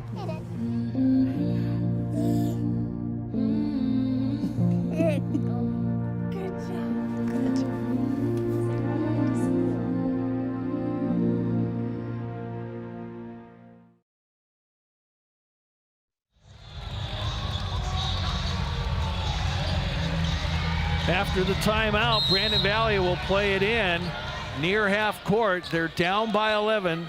We've got under 5 minutes to go here in Rapid City at the Ice Arena. Along with JJ Hartigan, I'm Steve Toom. Brandon Valley needs to come up with some points. Dang with the ball. Looking to drive, now finds an opening, just a little too long. And the rebound to Bilal pulls it away, and he will let things settle down. His time is on the side of the Rough Riders, but still a long way to go. Now Brandon Valley, they're switching first zone we've seen, 2-3 zone here. They go inside, short on the shot. Skogsberg tapped out of play, and the ball will stay with Roosevelt. Timeout on the court, 4:13 left to go in regulation. Roosevelt 51, Brandon Valley 40, back in just 1 minute right here on SDPB. Lake Area Technical College provides hands-on learning and practical experience in real-world environments. Prepare for a career right out of school from the moment you step on campus for an education that can really be put to work. Lake Area Tech is the start of something new. Are Peterson reps real-life seed heroes? Well, they've been known to go the extra mile. Literally thousands of extra miles every year. And when they're not driving gravel roads, they're out walking fields and sampling soil. When time is the enemy, they're there to save what's left of the day. Are all Peterson reps seed heroes? I guess that's a yes. Peterson, We're that kind of seed company.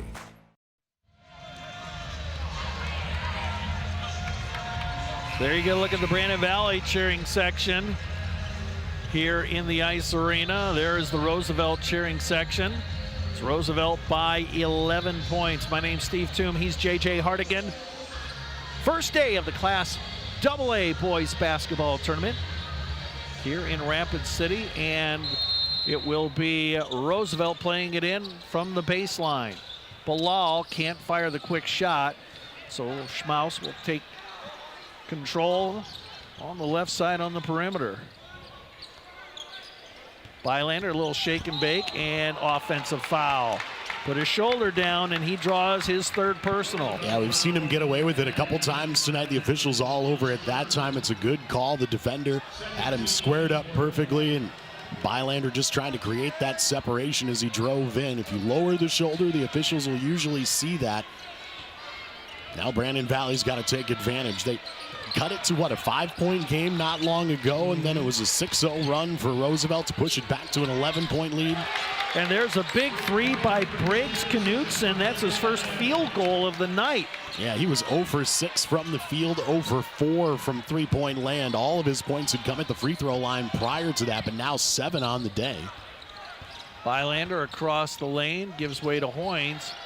Throws it outside. Bilal wants to drive, and it is going to be a blocking foul on Dowd. He didn't have position, despite the fact Bilal went into him with that shoulder.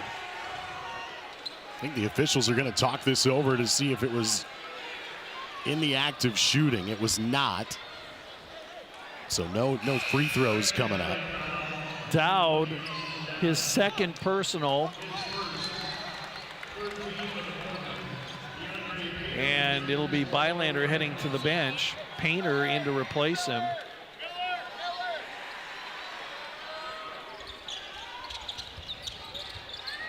Schmaus gets it in. Painter can't fire the three ball from the left side. Gets it back. Now he'll fire. No. Skogsberg, and we're going to have a whistle, foul on the floor. Yeah, Deng grabbed the arm that time of Skogsberg and didn't really give him a chance to use both arms to secure that rebound. Good job by the officials to stay on top of that. Deng just got his fourth personal foul, and we've got a timeout called. It's a 30-second timeout called by Roosevelt with 3:16 left. So with an 8-point lead and 3:16 left for Brandon Valley, you really don't want to fall any further behind. As you get a look at a young cheerleader there for Roosevelt. Very cute. That's awesome. And we've got a good crowd coming in for our second game. The stand's starting to fill up here. O'Gorman and Huron waiting in the wings. But we got business to take care of here. Earlier today, Lincoln won, and so did Harrisburg. Yeah, that's going to set up an electric semifinal tomorrow night. The winner of this game, of course, will advance to the other semifinal game and will take on the winner of Huron and O'Gorman. That's going to be a great rematch from an early season battle, and we'll have that coming up in just a little bit tonight. But this is still got some time left in it for Brandon Valley to get back in this game. Got to get a good stop defensively. Schmaus off the window, no good. And the rebound pulled down by Brandon Valley. Players hitting the deck.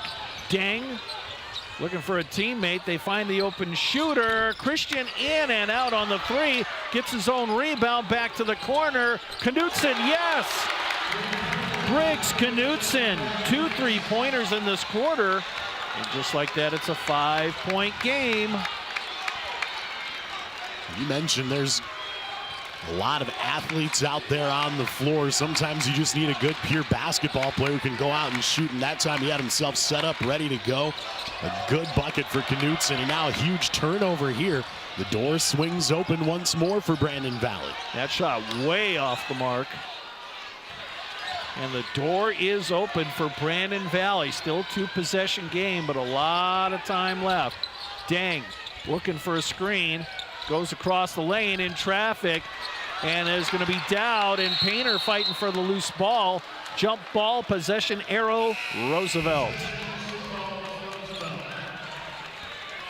Yeah, you could tell Deng was determined to get that one into the rim himself. His teammates were kind of standing and watching, hoping that he would get the bucket. Just didn't quite work out the way they wanted, and now 2 minutes left. You need another big stop. Really, I think it's going to come down to the guard play here over these last 2 minutes, and C.J. Schmaus, he's been terrific today. Again, a very undersized player really at the AA level, but he has been one of the best pure point guards that we have seen so far of the 3 games today. He has handled and driven his team like a floor general should. Painter with the ball. Schmaus wants to drive. Bylander fires, got it. And a quick timeout called by Roosevelt with 1:35 left, as they want to set up their defense, maybe make a substitution as well. Let's check out that last drive. Little fake, up, mid-range J, got it. And again, credit Schmaus. He gave him the assist there. It stopped a nearly 3.5-minute scoring drought for Roosevelt. And that was huge for them to push this lead back now to 7. SDPB's coverage of high school sports and activities is made possible through the generous support of viewers like you.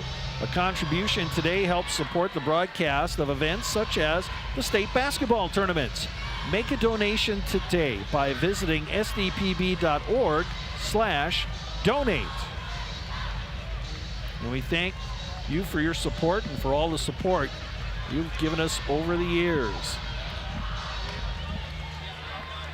O'Gorman and Huron waiting in the wings as Roosevelt trying to close this one out. They've got 95 seconds to go, but it's a 3-possession game. Brandon Valley right now, they're going to have to be very efficient. They can't have any empty possessions. And also, they've got several players out there with 4 fouls. And Roosevelt has 2 fouls to give. Next Brandon Valley foul sends Roosevelt to the free throw line. Oh, and there's a stumble, and it's picked up by Bylander. Jams it home. Bylander with 7 points in this period, 14 in the game. And now here's a 3. It's going to be long, and Painter collects the rebound. Schmaus calling for it. Painter says, I'll bring it up. And he'll get it across the timeline. Bounce past the Schmaus. And Roosevelt might just play keep away. And Briggs Knutson, I believe, has just fouled out of the game. He'll end his day with 10 points. Delaney to the free throw, or to the scorer's table. Tristan Delaney, his brother Landon, playing football at SDSU. Of course, was a key member of that team last year that won it all for Brandon Valley.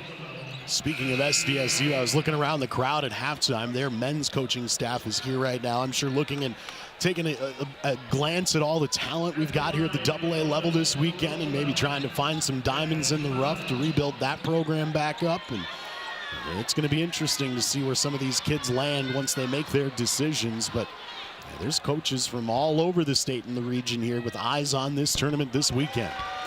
Free throw good by Schmaus. Of course, in the next game, we're going to see an SDSU recruit from Huron. That's right. Talk about that a little bit later. Free throws are good. He has 13 points. And we're going to have a substitution come in. That's Jackson Burns, a 5'10 senior. He's off the bench. And they will let him sub in for Austin Dowd. And Hoynes will check out in favor of Thiab.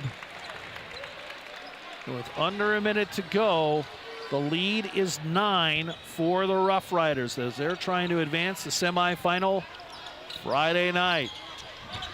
Christian's going to take it all the way, leave it short. Thiab going to pull down the rebound, and he's fouled by Burns. And we'll walk down to the other end of the court for free throws. With 44.5 seconds left. Roosevelt in the driver's seat. They won a championship in 2022 and 2021. Back-to-back years they beat Roosevelt. And we'll wipe this free throw here from Thiab. And that free throw is no good. And JJ, you and I, we called that 2022 game, that 2-point win by Roosevelt, probably the most physical high school game I've ever seen. Although we've had some strong contenders here today, but that game from 2022, I mean, you had a ton of college athletes, football and basketball, on the court that day for both squads. Yeah, that was a special state tournament, and one that I'm sure that both teams look back fondly, even though it didn't go well for one of them. But jump ball, possession arrow, Brandon Valley. We'll have another chance here with 35.7 seconds left.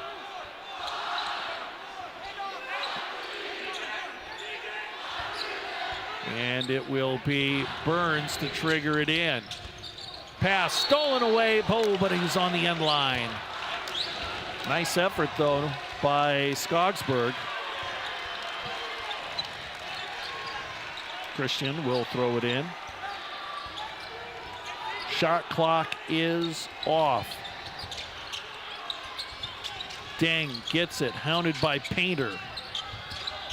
Drives in, block, foul. Deng hits the deck hard again. That's a big smile on his face. And that will be a foul on Bylander, his fourth. Deng at 9 points, gets 2 free throws here. And no good on the first. We got another sub. Now several subs coming to the scorers table. Dylan Williams, Will Peterson, they will check in. And Braden Knutson's going to check out. And Peterson will replace the shooter, Deng. If he can make the free throw, he will. He'll end his day with 10 points. Here's another sub coming to the scorers table.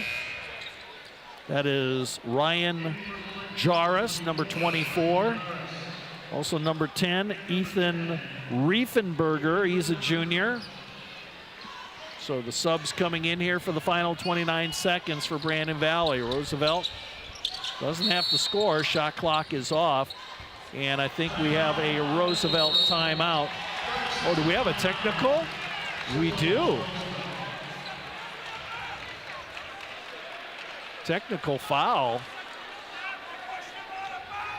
And I didn't see, I think it happened, I was watching the official, I think it happened down on the end line.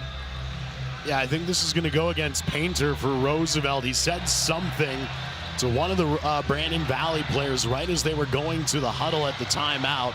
The officials are going to talk things over here for a moment, but Coach Begeman, he is not going to be pleased when he finds out that this is a technical on Roosevelt late in this game. A 30-second timeout has been called by Roosevelt. We may have some technical free throws coming up here. Yep. Begeman wants an explanation. Yep. And they're conferring with the alternate official at the table, JJ. Yep. They're getting him involved as well. I think they're just making sure that it in fact was number 21 who the technical was ruled on. And now Brandon Valley will have to choose a shooter. They did make it a full timeout, by the way. They extended it to a full instead of a 30 for Roosevelt. And they're going to let Coach Nelson pick their shooter for the technical foul. And it's going to be Burns, the senior, 80% on the season. And he'll have a chance to get into the scoring column. 29.1 seconds left. And it's no good. We'll get a second one.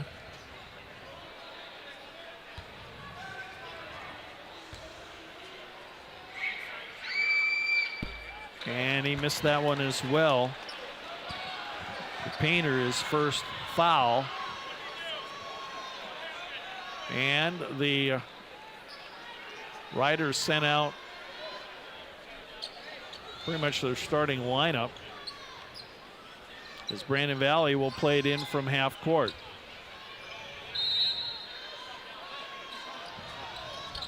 Shot clock off. Burns had it. It's tipped away from him, but off his knee. So 27 seconds left. This one appears to be in the bag for Roosevelt. Yeah, more of a formality at this point with 27 seconds left. Schmelz. I think our coach Nelson say don't foul, and I think Roosevelt's just going to dribble off the clock here with 20 seconds left to go. So Roosevelt will advance to semifinal Friday night, as they will just play this one out. 58-47, the final score. Roosevelt will improve to 18-4 on the season. Brandon Valley falls to 13-9. We'll be back in a moment here with more from the boys AA tournament. You're watching SDPB.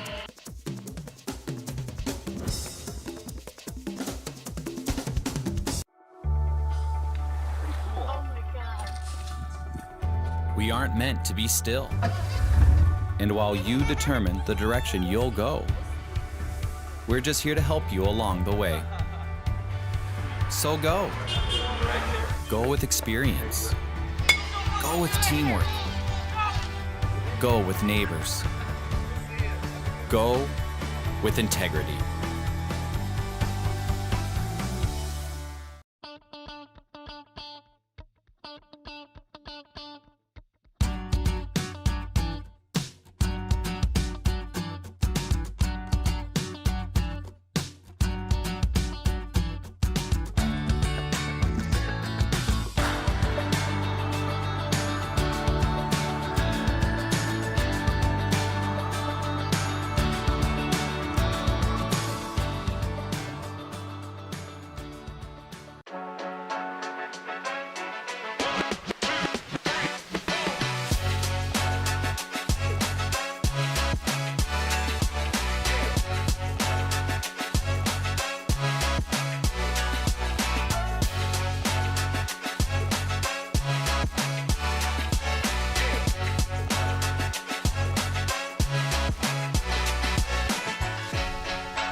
Roosevelt wins 58-47 over Brandon Valley. J.J. Hartigan standing by with Coach Begeman.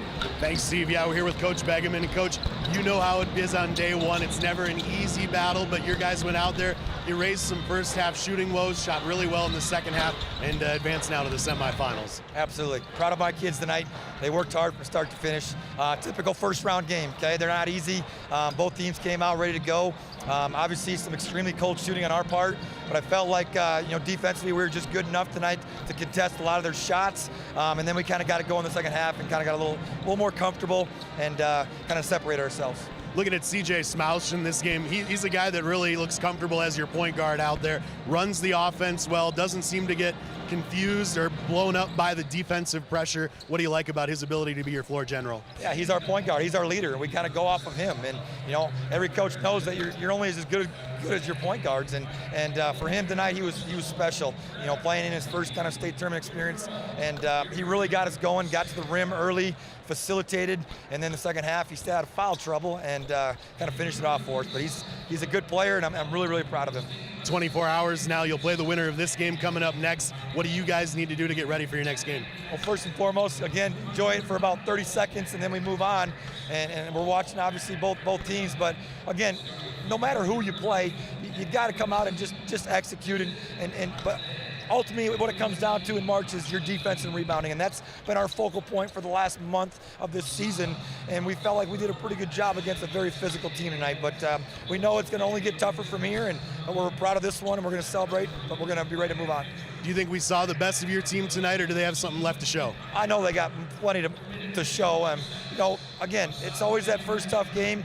We were up and down. We didn't make shots early on, but you know, this team is very, very capable of shooting it very well, and we have for the most part of the season. But again, we're just going to take it one day at a time here, one game at a time, and we're going to spend some time watching this game and kind of getting a good plan and to prepare our kids to be ready to go tomorrow night. Coach, thanks for your time. Thanks, appreciate you. All right, Coach Baggeman, the winning coach here. We'll send it back to Steve. All right, thanks, JJ, and congratulations once again to Roosevelt, 58-47. Let's check out some of the highlights here from this second half, where it was 25-19 at the break. Skogsberg inside, using the left hand there, gets the finish. Then he stepped outside, knocked down a huge three. Roosevelt started pulling away, but Brandon Valley stayed in it. McInerney hitting a couple of shots. Watch this, Dang, somebody forgot about him. He gets probably his easiest bucket of the night. Dang up high for the rebound and the putback. Brandon Valley hitting the glass. Christian, the rebound and the putback. Then McInerney started lighting it up from the outside. Hit a three-pointer there, but then he fouled out of the contest. That was a huge loss. Memphis Bylander hitting the bucket. There's Knutson hitting a three-pointer. He had a couple in the second half. Bylander gets the dunk there for Roosevelt. And the Rough Riders, talking about rebounding and defense, they won the rebounding battle 35-27. Turnovers were even between the two squads, 12 apiece.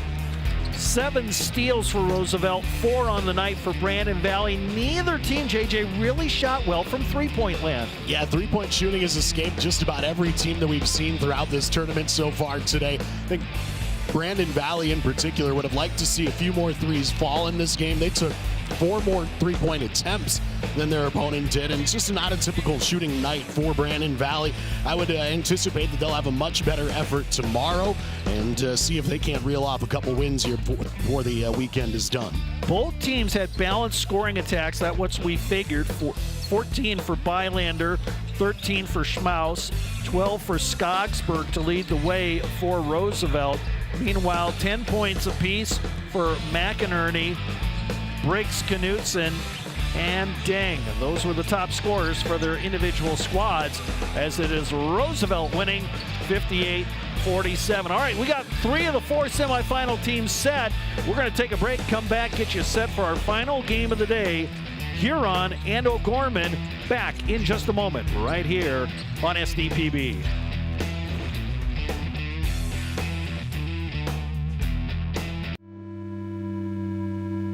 You hear about work-life balance like it's a big equation you have to find the answer to. But I think it's much simpler than that. So simple it was right in front of us. Start with the life you want, and everything else will follow.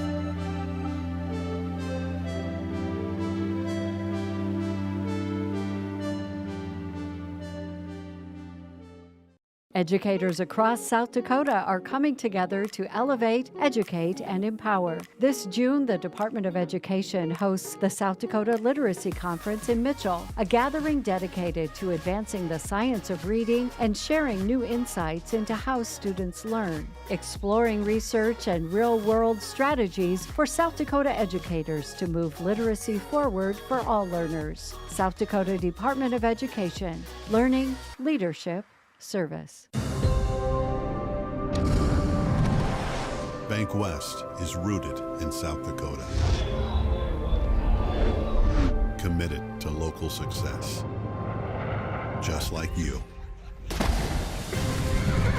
We're all connected. In South Dakota for South Dakota. Convenient, connected, committed. BankWest. I never expected RAGBRAI to be such a community. RAGBRAI, here we go. We don't leave the ride the same way as we began it. It's so fun to just have a whole week off, from your life and just get to ride a bike. Tonight after basketball on SDPB.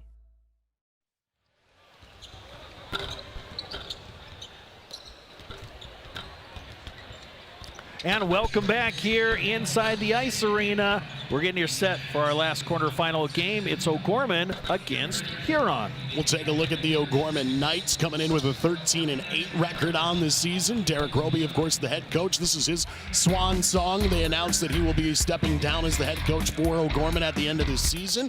They have their sights set on a state championship run. Take a look at some of the wins, the losses along the way for this O'Gorman team. They had that March 7th victory against Sioux Falls, Washington to punch their ticket to the state tournament. A resounding 74-48 victory. They like the games a little bit more low scoring than that, but if O'Gorman can get those type of offensive nights, they will take it. And they're hoping that they can put up a big performance here today against the Huron Tigers. Here's the starters. They'll have Braylon Yellowbird along with 4 other seniors in this starting lineup. Camden Cease, Chance Hermanson, Mason Clark, Jackson Wheeldryer rounding out the starting 5. Look at the size there. Everybody's 6 feet and taller. They don't have anybody at 6'5", 6'7", but they are a very versatile bunch and can go deep off their bench here. We'll look to that bench to be a big part of O'Gorman's offensive production today against the Huron Tigers. Yeah, Mason Clark averaging 13.5 points. He's their top scorer. Camden Cece at 11.5 points per game. The only 2 that average in double figures for the respective squads. The O'Gorman Knights score 59 points per game, 42% from the floor, and 71% from the free throw line as a team.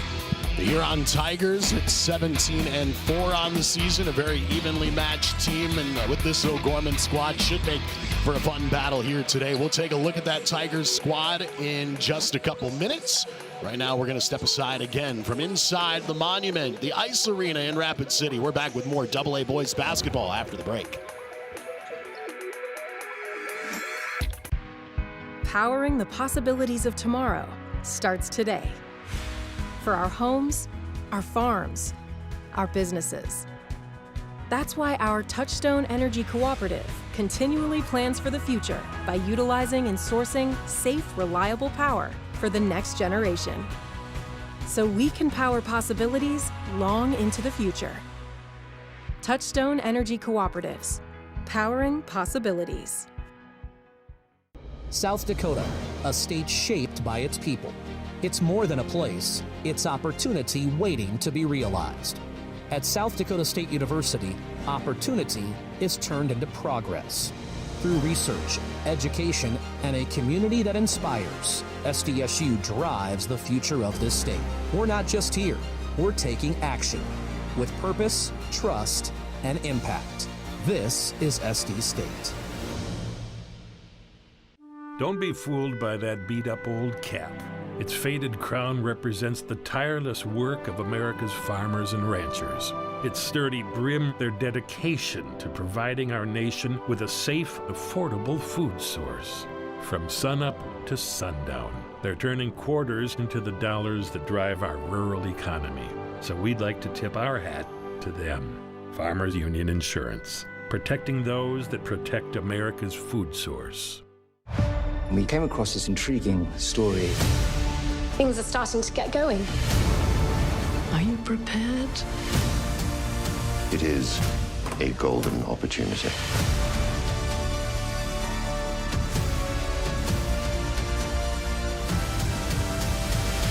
It's not over. It will be all that you've dreamed of.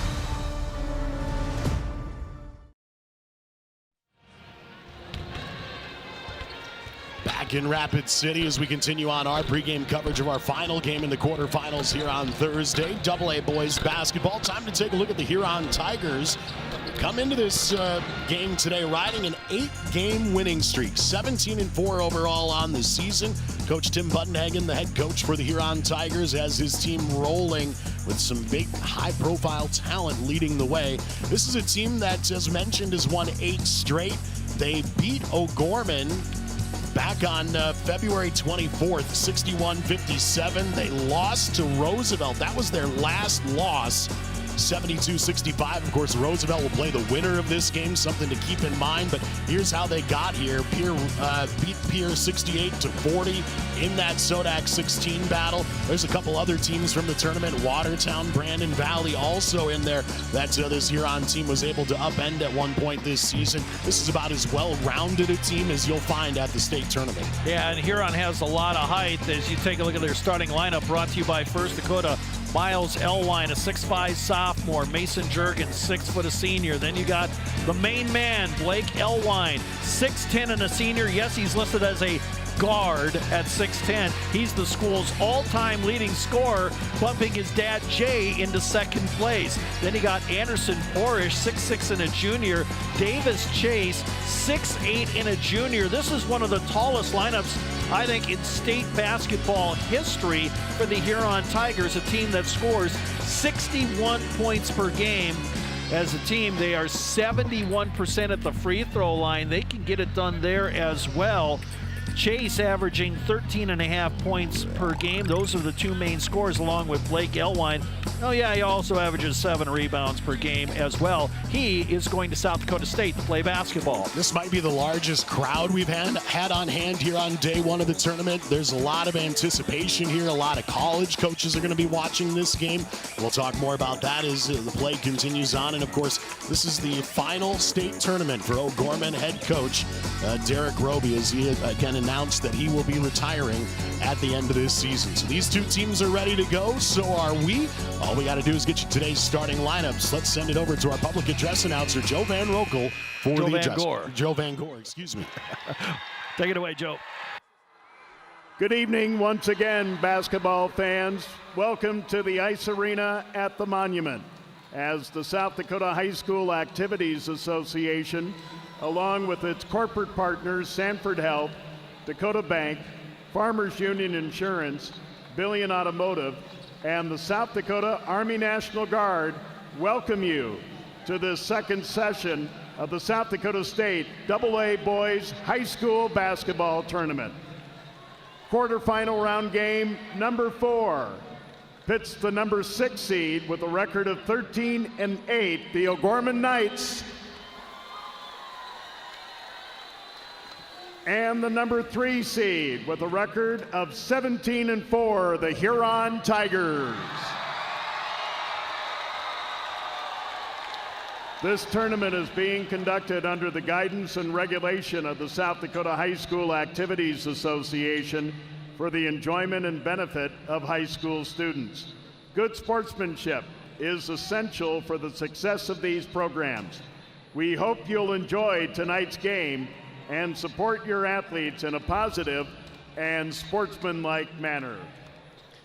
This year, in partnership with the South Dakota High School Activities Association, the participating schools of the Boys State AA Tournament, and the officials of the tournament, we are proud to introduce the Junior Official Program.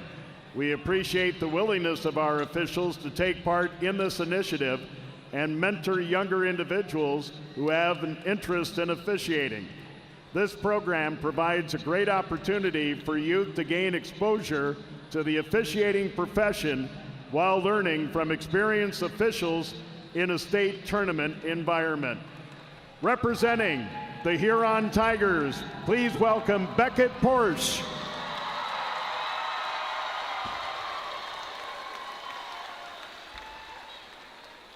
And now, fans, your officials for this game. The referee is Lucas Pearson.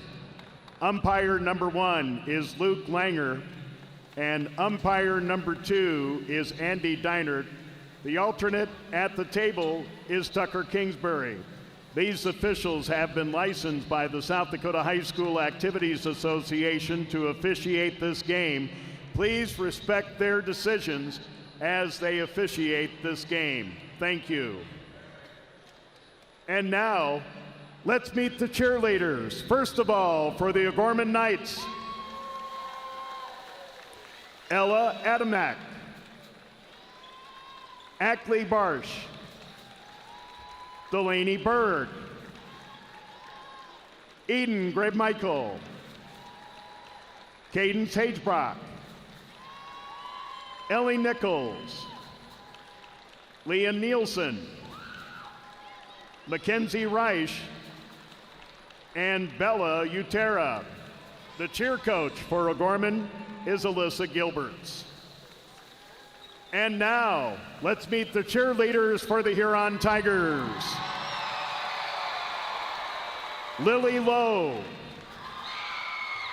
Liliana Miller, Peace Smooth, Maggie Perry, Lily Swanson, Judy Tunn, Haisewa, London Wenzel, and Cash Baraboo. The cheer coach is Kennedy Apple. And now, let's meet the coaches for each team. The assistant coaches for O'Gorman, Dan Jansen, Sam Jacobson, Pat Craning, and Lisa Craning. The head coach of the O'Gorman Knights is Derek Roby.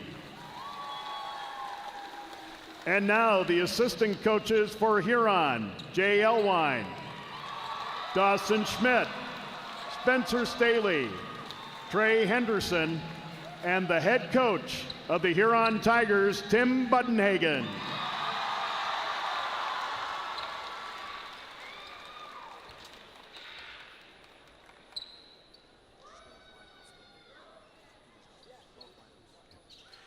And now, fans, let's meet your starting lineups in alternating order.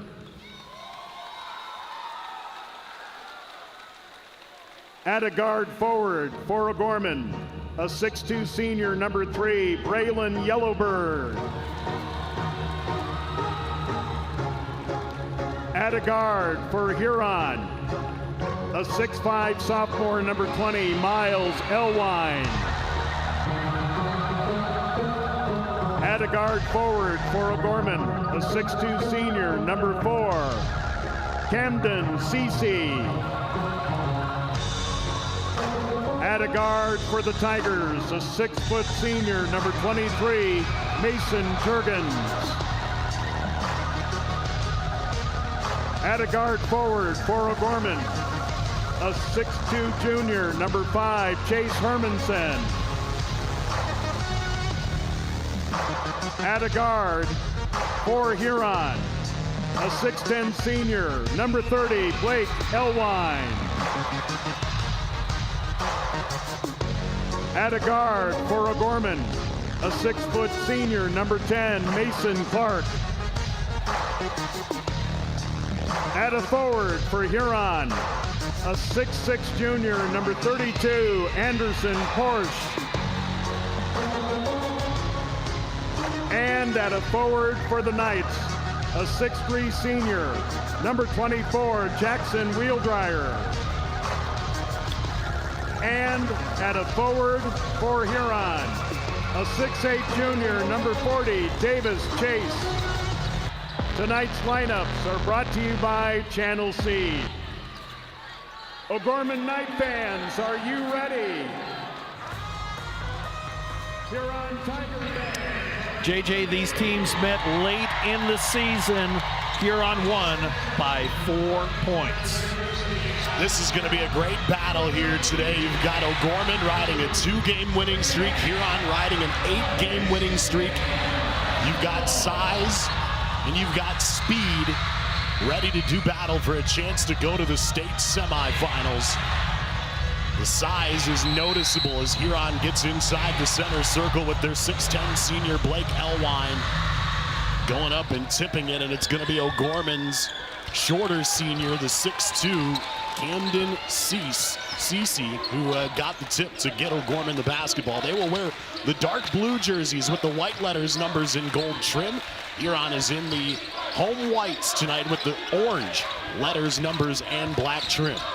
Huron man-to-man right away. O'Gorman will run the offense slow and methodically as they try to get it inside. Nice pass into the interior, a little fadeaway from 5 feet out. That's no good. An offensive rebound brought in. Cece can fly. We've seen that twice already today on the tip and the first rebound of the game. And now it's Yellowbird driving in. A baseline finish with the right-handed layup.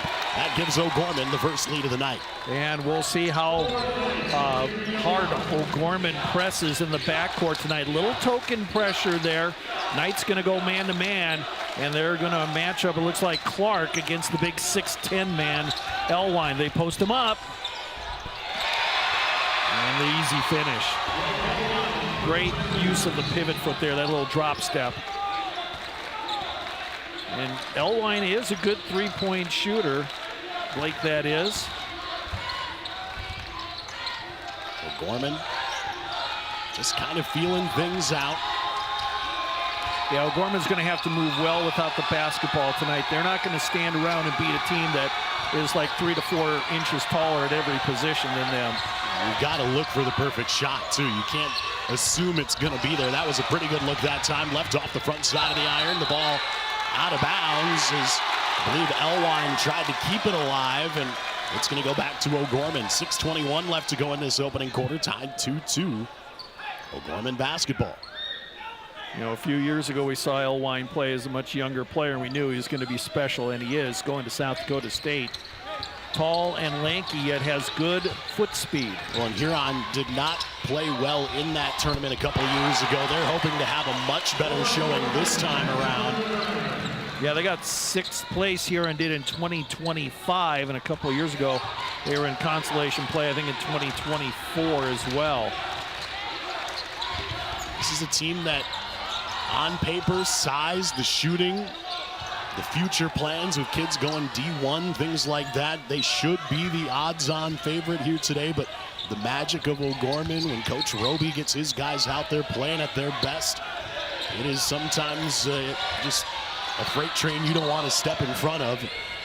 There is a jumper that misses. That one rattled in and out. Chase couldn't get it to fall. Yeah, Chase, a really good player as well, and he's just a junior at 6'8". Had a nice shot there, is halfway down and bounced out. Averages just under 14 points a game. That one way too strong. Oh, now they're going to call over the double dribble. Yeah, he was trying to switch to his other hand, and he ended up rotating that ball. You don't see too many carry calls these days, but the officials have been right on top of it here throughout the first day of this tournament. Yeah, Blake Elwine looked shocked, but I think it was the right call by the referee. Now O'Gorman gets another chance here. Gorman's going to have to play scrappy basketball tonight. They're going to have to win those 50-50 balls, JJ. It's going to be real interesting to see how O'Gorman handles the pace of this game, because as far as pure physical play, I don't know that they can match up to the size and the strength of this Huron team. And a slow start here in this one, 4-2 as we get to our first media timeout. We will step aside. We're back with more in Rapid City in just a moment.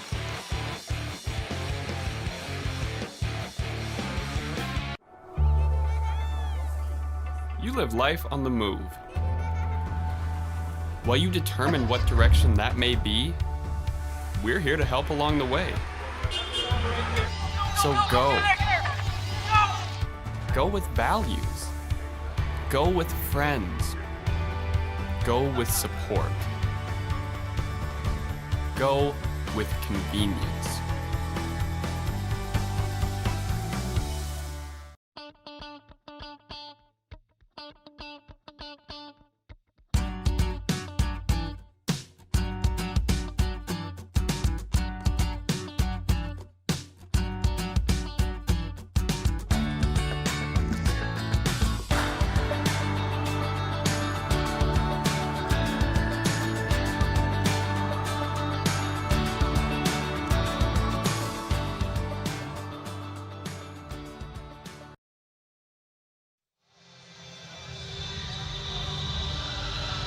back in Rapid City, 4-2 your score. This one will be inbounded by Huron. A very low scoring start to this game today.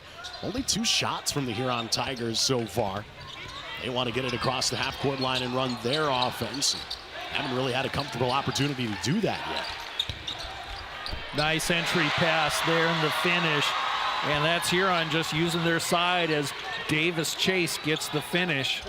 That ended a nearly 2.5-minute scoring drought for the Tigers, and now a quick foul on the other end. This will go against Huron, and Mason Juergens will pick up the personal. Yeah, I'm trying to think back at all the years I've covered, and I have a starting lineup that goes 6'10", 6'8", 6'6", 6'5", 6 foot. That doesn't come down the turnpike every day. I mean, that's a lineup that should be playing in March Madness, right? Like full-on Division I type size. And well, that could be playing in June in the NBA. Yeah, you don't see that very often at any level other than the pros or maybe the elite levels of college basketball. So to see a high school team with that kind of size is very different. Big rebound there off the miss by Chase. 3 from the right wing misses. That one was rebounded initially by O'Gorman. They kept it in bounds, and now they'll bring it up. Knights will be led by Matthew Mead, the 6'2 senior, running the offense in the right wing. That one went off his head. He didn't see the pass coming. Taken right back, though, by O'Gorman. CC, the fadeaway, no. Offensive rebound. Now that ball loose on the floor. Elwine got it up ahead. The layup finish, no. The putback, no. The foul came on the first shot attempt. We'll see who this one's on. James Schultz Jr. got the run out there. The 5'10 junior coming off the bench for Huron. Looks like Clark is going to get that foul for O'Gorman, as we had a mad scramble there for a little bit. Yeah, we talked to Coach Begeman after the last game, and he admitted that there's nerves, and he's seen it enough over the years that everybody on day one has to deal with it. There's sometimes a settling in process that takes place when you get to the state tournament to maybe get that camera shock off the minds of the players a little bit. They are feeling like we got a little confusion on the court as who is going to shoot the free throws for Huron. Coach Roby is saying, hey, should be 14 shooting it, not 40. So that will be James Schultz Jr., a 50% free throw shooter on the year, averages 2 points and 1.5 rebounds per game. First attempt misses. But yeah, there's always a settling in process that takes place when you get to these games, shaking off the nerves, and you can see the shooting woes right now for both teams. O'Gorman 2 of 7 as a team at 29%. Huron's only taken 4 shots, but they've made 2 of them. Both teams will get comfortable. They'll get rolling. That shot misses. O'Gorman's done a good job attacking the glass so far today. They lead the rebounding column 5-3. And again, settling into their very methodical half-court offense. That one blocked by Elwine. And they'll stay out of bounds, so it'll stay O'Gorman basketball. 3:38 left to go, still tied at 4. Alex Christian in the game, number 42 for the Knights. 21 on the shot clock. Yeah, I think he's their tallest player at 6'4". CC's going to go up and try to get that, and he nearly got taken out by Elwine. He tried to initially go after the basketball, and then plenty of contact on the play. CC's going to try to shake something off in that right arm. See who gets a break here for the Tigers, as they are checking back in, number 32, Porish. And CC's going to get a quick break. Yellowbird will trigger this. He'll get it inbounded for O'Gorman. 3:35 left to go in the opening quarter. Knights still looking for their first 3 of the day as Yellowbird dove between 2 defenders, and as he tried to get to his jump stop, had his running lane essentially taken out from underneath him. It's going to be a foul called on Huron. Yeah, that's Schultz Jr., and that will be his first. You figure a team like Huron with all that height would just sit back in a zone. Just let those guys with the long arms be out on the perimeter and make it make those passes difficult. But Huron likes to play man-to-man, and sometimes you'll see Elwine guarding somebody out at the head of the lane. Mason Clark had to leave with a knee bleeding situation. They're going to get that knee cleaned up. They'll get him back in right away, and the Knights are going to change up the lineup a little bit to make sure they have the right personnel out there on the floor. CC will run the show offensively. The guy who averages about 12 points a game. Got it to the baseline there for a moment. Still a lot of time on the shot clock here for the Knights as they try to work it inside. Elwine says, not in my house. He rejects that one into the first row of seats. Getting the ball sent back into the court, but watch this young man go sky high to send it out of play. Yeah, sent that one almost to spearfish. Special player we're watching out there on the floor. He has developed into a good two-way player, playing both defensively, offensively. We know he can score, but his defensive evolution has been a fun process to watch. Jumper from the right side, long 18-footer rattled in and out. That's no good. Huron with the rebound. And now a touch fouls. Yellowbird tried to get the steal. He'll pick up the personal. Yeah, second team foul on O'Gorman. And important for Huron tonight, they're a much taller team. You figure they're going to own the glass. And O'Gorman, like I said, they're a scrappy team. They like getting in there, sneaking those guys in the back door, getting those second chances, third chances. Huron has to eliminate that tonight. Just make sure that O'Gorman is one and done on their shot attempts every time down the floor. Well, O'Gorman's taken 3 shots since Huron has last taken one of theirs. Elwine got that shot away. That's no good. An offensive rebound, though, gives him new life. And now that's ripped out of the hands of the would-be shooter, Carter Porish. It goes out of play with 2:41 left to go in the quarter. Yeah, he's a 6'5" freshman, so more height in the pipeline coming up for the Tigers. Huron scoreless over the last 2 minutes. O'Gorman facing similar troubles. They haven't scored in 3.5 minutes. Zip pass inside, fighting through a double team. Porish couldn't get the turnaround to go on the baby hook. Ball's loose. CC comes away with it. And O'Gorman will run the offense again with 2.5 minutes to go here in the first. And now CC dribbled that off his leg and in the process got pushed to the ground. This is kind of rough and tumbling basketball here between these two teams in this quarterfinal matchup. Anderson Porish, he's a junior at 6'6". That's his first foul. Inbound will come with 2:26 left to go in the quarter. Still tied 4-4. Knights getting it up to the top of the key. They've hit 2 of 10 from the field so far today and are 0 of 3 from three-point land. This one from distance is good. The 3 for Chase Hermanson, 6'2" junior who scores about 8 points a game. Shot 38% from 3 during the regular season. Huron really doesn't necessarily have a pure point guard. Jurgens more that defensive guard, but he had a shot there, just rolled off the rim. And a chance now for O'Gorman to extend that lead. Under 2 minutes remaining here in this first quarter of play. The final quarterfinal game of the day on day 1 from the state tournament. That ball airmailed out of bounds, going the other way.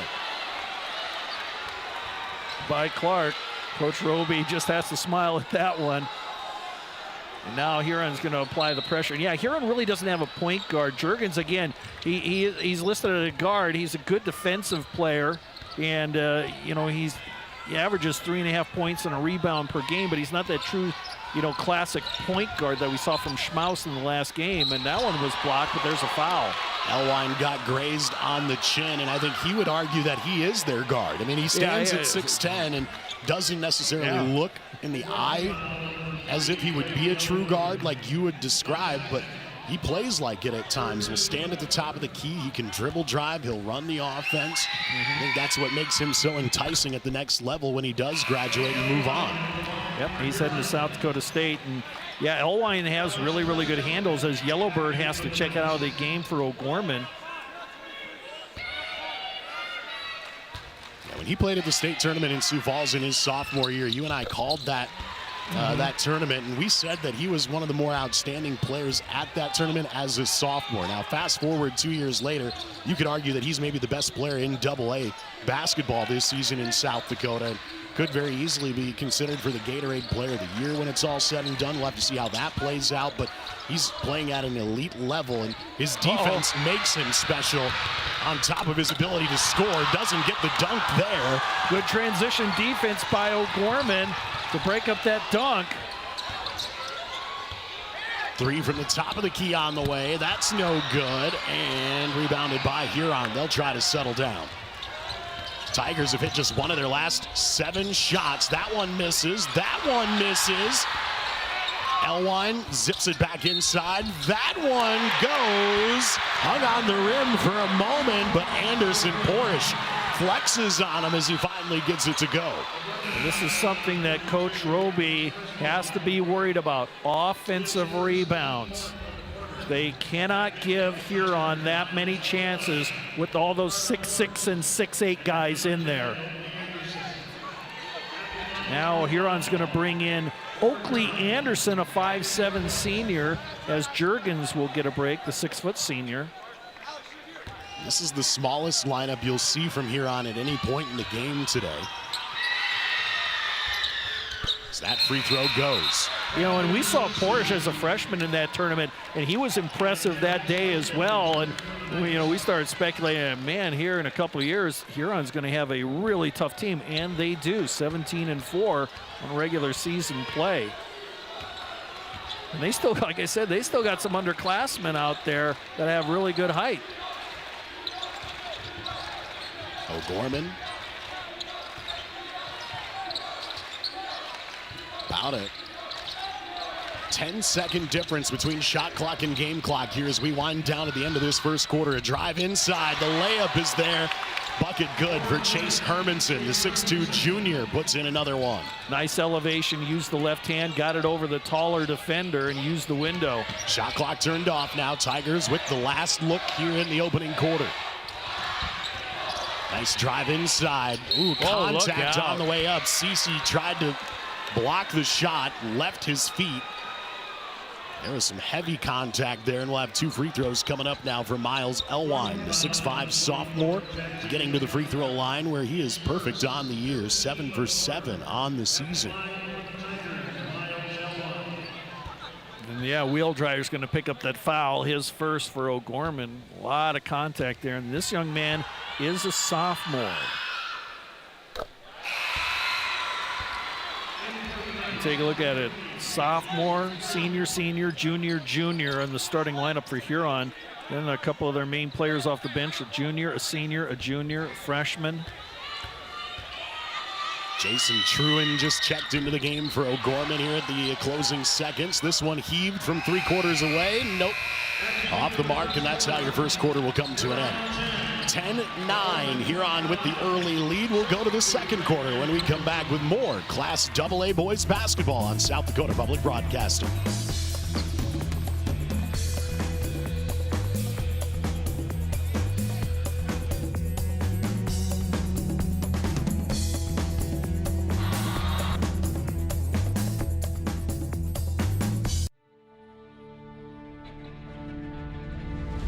It's not just about making a living. It's about upholding a way of life. We are connected to this land,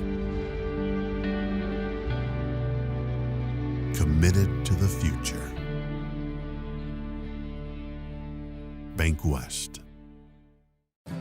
Creating a legacy means different things to everyone. For us, it's about family, watching my daughter follow in my footsteps, passing the farm onto her, and working side by side every day.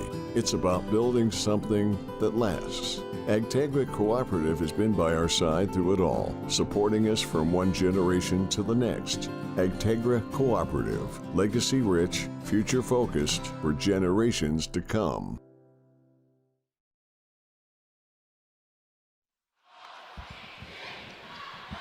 Low scoring first quarter, 10-9 your score as we go to quarter number 2. Huron with the 1-point lead. They'll have the basketball coming out of the timeout. Steve, the numbers not looking great here right now for either team, but there's plenty of room for improvement. 3 of 11 for Huron from the floor, 4 of 14 for O'Gorman. But O'Gorman's winning the rebounding battle at 11-8. That shot no good. Rebounded by Cece, Camden Cece. Just threw that one out of play, and 2 Huron players went for the loose ball. Ended up colliding. Elwine maybe took the brunt of that contact there. He's getting up slowly and limping a little bit. Carter Porish collision there, and both players colliding, both players going for the steal, and the Knights kind of caught a break there, because if only one of them went for it, that may be would have been definitely a transition play the other way for Huron. CC kicked it back outside, a foul on the play. Boy, it has been a weird start to this game. Just doesn't seem like there's been a clean flow to it at any point yet. This one will get inbounded from the baseline. Fresh 35 on the shot clock, and Huron continues to sub as Carter Porish goes to the sidelines. Yeah, Juergen's going to replace him in the Huron lineup, number 23. Knights will have a fresh 35 on the shot clock. Baseline drive, kicked it back out. Anytime you go into the paint, you got to worry about a whole bunch of guys with long arms waiting to block shots. 3-point attempt, no good. Rebounded by Elwine. It was Miles who got the rebound, and now his older brother will bring it up. Jumper from the left side of the paint, no good. Rebounded by O'Gorman. The Knights out rebounding Huron right now, 13-9 as Cece goes in. That one no good. Elwine lobs it up ahead. The runner inside the lane. That's good. Anderson Porish, the 6'6 junior, puts it home. There you had a 6'10 guy lead the break and a 6'6 guy finish in transition at a pretty good rate of speed. O'Gorman's going to slow it down again. 3-point game, 6.5 minutes to go until halftime. Number 3 Huron leading number 6 O'Gorman. 12-9 your score. Yellowbird on the attack, goes in, drew some contact. That shot too strong. Rebounded by Porish. He'll pass it up ahead. The lob with some contact. A push from behind will draw a foul on O'Gorman. That'll be Wheeldryer, who picks up his second. Huron the last couple of times down the floor ran the floor very well. And you wouldn't expect a team with all this height to win the transition battle, but so far they kind of are.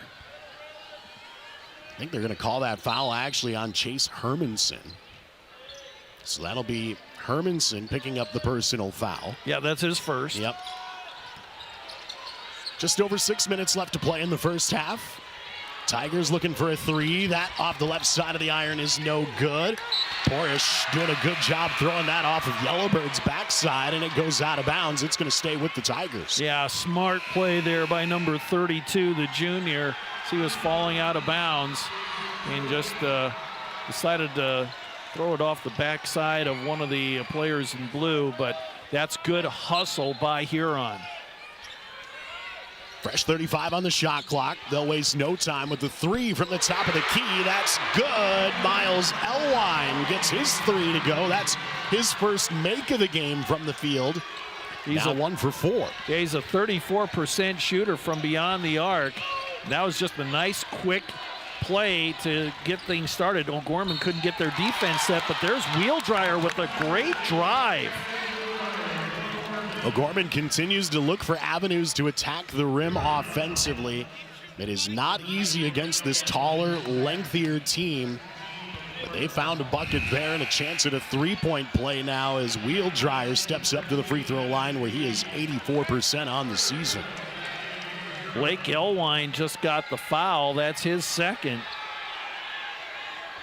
That could be critical here in the early going. We got a lot of time to play, and the guy who scores nearly 22 points a game from Huron just got his second foul. Wheeldryer on the year, 84% at the free throw line. Huron's going to make another sub here if the free throw is made. And that free throw's good. And it's going to be Miles Elwine checking out in favor of James Schultz Jr.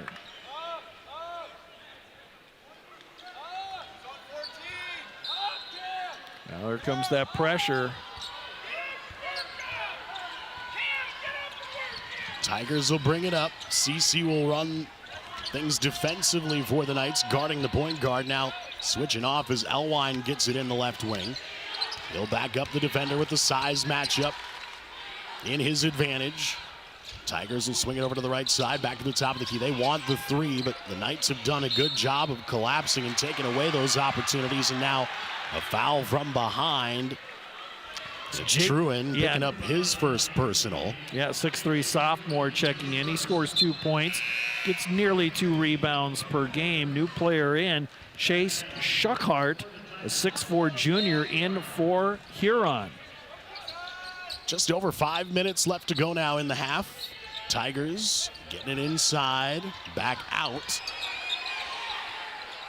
Playing a little catch here between the two post players. Now they'll swing it over to the right side. Elwine double teamed immediately.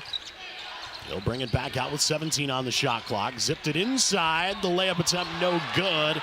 Boy, that was a good look for Carter Porrish. He just threw it off the backboard a little too strong. Yeah, that was a good entry pass there. That's what Huron wanted. Those shots in close, and they just couldn't connect.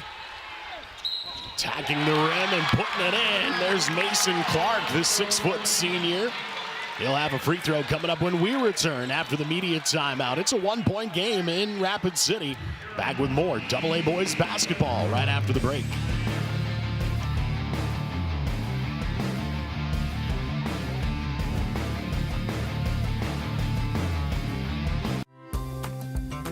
For your little ones and your biggest joys, or your forever friends, and your fur kids too. For your better half, or your all-time bestie. For the reasons you smile, there's coverage. With dental and vision insurance from Delta Dental of South Dakota and Delta Vision.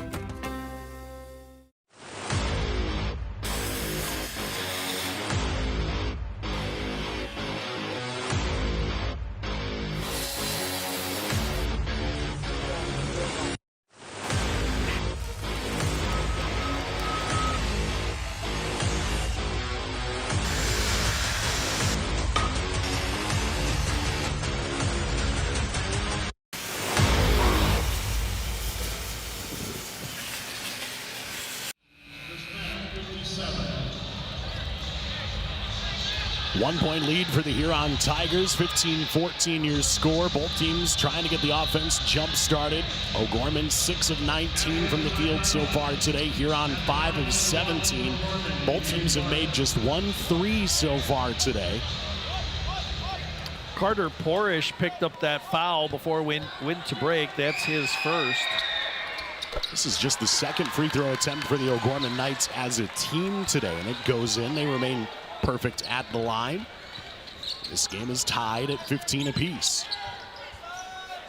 4:26 left to go until halftime. CC reached in, tried to get the steal there, and Camden just picked up the personal foul. That is his first, as Juergens was handling the ball there. It's a little 6-0 run for O'Gorman over the last minute, and they were trying to capitalize on maybe a steal and extend that run. Lob pass inside, no. The second chance opportunity, no. But a foul on the play will send Carter Porrish to the line. Boy, they are just getting, check that out. So I think, yeah, it'll be Carter Porrish. Man, Huron's getting look after look right at point blank range, JJ, but they just haven't been able to connect. Yeah, 5 of 18 now as a team at 28%, but they have been making their free throws. They're 5 of 8 now as a team at the free throw line. That stops the 6-0 run for O'Gorman. And you know Huron's just going to push it into the paint time and time again all night, because their thought is if they can't get the shot to go, hopefully they can get offensive rebounds with their height and get some free throws. And Carter Porrish, 71% on the season. 4:20 left to go now in this first half. 17-15 Huron with the lead. The number 3 seeded Tigers figured they would have an advantage today with their size. O'Gorman has used their, I guess, patience, if you will, to take that away a little bit. They've been very selective on when they want to shoot, finding those open alleys, those open opportunities. Still hoping they can get that three-point shot working into their offense. This one is an extra pass over to the left wing. There's a three-point attempt, and there it goes. Jackson Wheeldryer hits a deep three. That gives O'Gorman the 1-point lead. And that's what O'Gorman's going to have to do. Good ball movement on that possession. Make Huron chase that ball around the perimeter, find the open shooter, and O'Gorman's going to have to knock a few more of those down. O'Gorman has made their last 3 shots. It's a 9-2 run overall during that stretch. Huron trying to answer. Elwine, the underhanded pass inside to Borish. He traveled. Yep, had the right thought. That was a good pass by Elwine, but freshman just got a little confused there in the paint. But I like the play call. Get it inside and have Elwine, if he's going to be double teamed, have him be the facilitator either on the perimeter or kind of in that mid-range. Because if there's 2 guys on him, somebody's got to be open. Elwine 4 points, 2 rebounds today in 12 minutes. I feel like he hasn't really opened up his game and taken control yet, and that may be about time to do so. 3 minutes left to go. The Tigers have had no field goals over the last 2 minutes and 40 seconds. O'Gorman is getting hot at the right time. They've made each of their last 3 shots. This one inside, hangs on the rim, no good. Offensive rebound, no. Elwine disrupted the second chance opportunity. O'Gorman fans wanted a foul, and now Elwine dribbles it off his foot, out of bounds, and it's going the other way. Elwine drove into some traffic there, but he definitely dribbled that off his foot, and he's pleading his case right now with the officials. Yeah, that last time down the court, Alex Christian had the chance underneath, and he had his shot disrupted. And again, when you have all that height in there, trying to get those, getting an offensive rebound is great. Trying to go back up with it, that could be another story. That's going to be a tall task. 2.5 minutes left to go here in this first half. O'Gorman's going to pull it back out with 18 on the shot clock. Now a drive inside, trying to create some separation, but he stepped out of bounds. Yep. Unforced turnover, the 4th of the half for O'Gorman. And those are the things you can't afford to do if you're O'Gorman. I mean, you know, moving the ball around the perimeter, they've done a pretty good job of that. But you just can't have any unforced errors like that against Huron. 2:20 left to go. Tigers trying to snap this 3.5-minute stretch without any makes from the field. Elwine with it in the left wing. He's definitely been looking to get his teammates involved. Might be time to have himself look to get himself involved a little bit more offensively. 3 from the left wing, no good. That one rebounded by O'Gorman, and they're going to call a travel on the Knights and give Huron the ball back. Neil Salmon came down with that one hard, hit the ground harder, and ends up picking up the traveling violation. I think that was Alex Christian. Yeah, you're right, it is Christensen. Yeah, Alex Christian. Again, another good hustle play, but just unfortunately fell down fighting for that rebound. Ball over to the left wing, 1:48 left to go now until halftime. Here comes the double team. Gets it back up to the top of the key. He'll dribble to the free throw line now, back outside. Porish the 3, no, that misses off the left side of the iron. Porish couldn't get it to go. Now a dribble on the other end, and it's going to be Yellowbird, who had his legs taken out from underneath, and he got fouled and will go to the line for 2. 74% free throw shooter on the year. This will be his first trip today. Miles Elwine with the foul, his second. Good transition. Good job by O'Gorman to push the pace. Yellowbird at the line. Misses on that one. And it'll be Wheeldryer back off the bench to give Christian a break.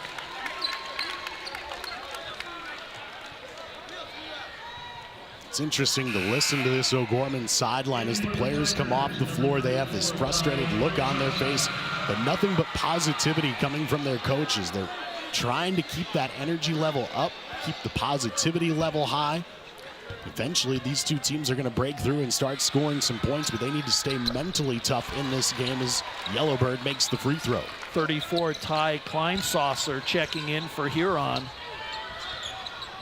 2-point game, O'Gorman with the advantage. 19-17 your score. Minute 20 left to go now until halftime. Elwine up at the top of the key. And he's looking to facilitate rather than to create offensively. They being O'Gorman's defense, has pretty much bottled him up and taken him out of the action. He'll try to drive inside here, and there he goes. Right up and in, makes it look easy as he gets the layup. Now O'Gorman will bring it up. That ball nearly went out of bounds. He could have called a travel there on Cece. They will survive and get it into the front court with less than a minute to play. Yeah, that time Elwine didn't have a double team right away, and before that defense could collapse on him, he was on the move. Nice drive inside, that one rejected. Saved by Yellowbird, though. The dish to Cece is rejected. Elwine with his third block of the half. Now he's got it into the front court, slipped in that same spot. We've seen a couple slips today. Dishes it to his teammate.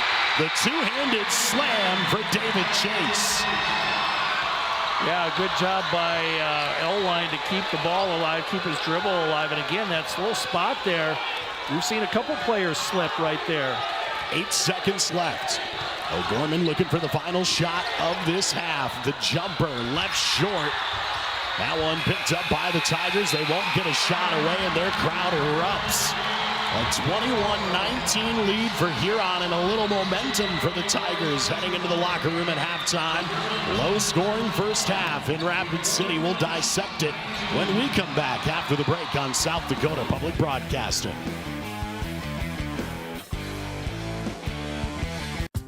You kept us fed through tough times. And despite rising business costs, you keep doing what you love because you know you're making a difference. No matter the challenges, we're here to help you navigate the highs and lows to grow your business, to improve your land, or to buy new equipment. We all rely on you, and we're just happy to return the favor. Go with Allies. Go with trust. Go with Dakota Bank.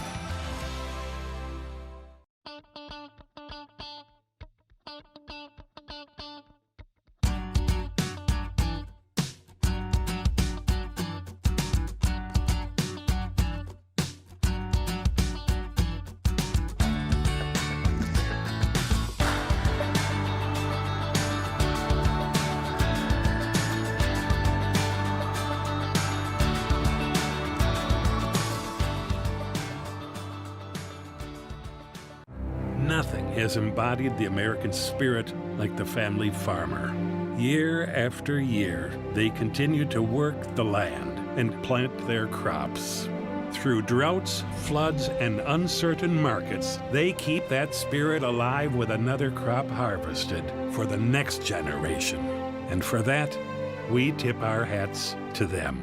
Farmers Union Insurance, protecting those that protect America's food source. Bioethanol supplies more than just energy. It creates jobs in rural communities. It drives demand for local corn. It provides opportunities for family farms to thrive. To ensure agriculture plays a leading role in the efforts to decarbonize and transition energy, bioethanol remains at the forefront of a pursuit for a cleaner, brighter future for all Americans. Learn how at sdethanol.com. At Southeast Technical College, you won't just study for a career, you'll live it. Training in classrooms that look, feel, and operate just like the real world. Because the best way to do what you learn is to learn by doing. Get your degree, get to work at Southeast Technical College. Halftime in Rapid City. It's a 21-19 lead for Huron at the break. We'll get you into the halftime stats and highlights in just a couple minutes, but right now we've got some bands to take a look at, including a drum line for that. Let's send it back over to our public address announcer. And now, basketball fans, we would like to direct your attention to the upper east side of the ice arena to the area in front of the band. The tournament bands that have been playing for today's session of the AA Boys Basketball Tournament is combined from Rapid City Central and Rapid City Stevens High Schools under the direction of Andrew Beltas and Jimmy Reed. In appreciation for the fine music the band has provided during the games, Dr. Dan Swartos, Executive Director of the South Dakota High School Activities Association, is presenting to Andrew Beltas and Jimmy Reed, directors of the Central and Stevens High School bands, plaques to commemorate the day.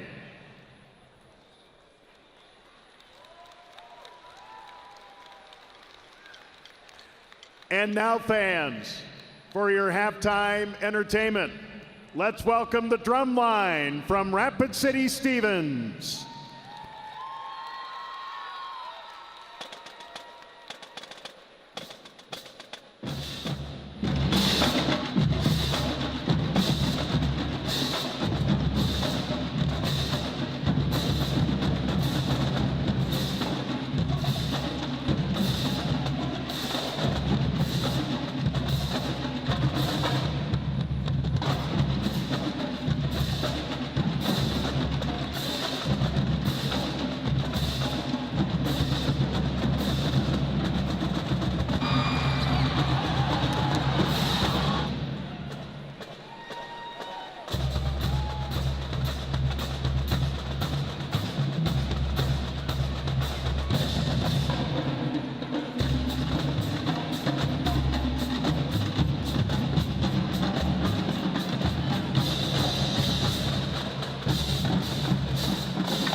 A nice round of applause, fans, for the Drumline from Rapid City Stevens.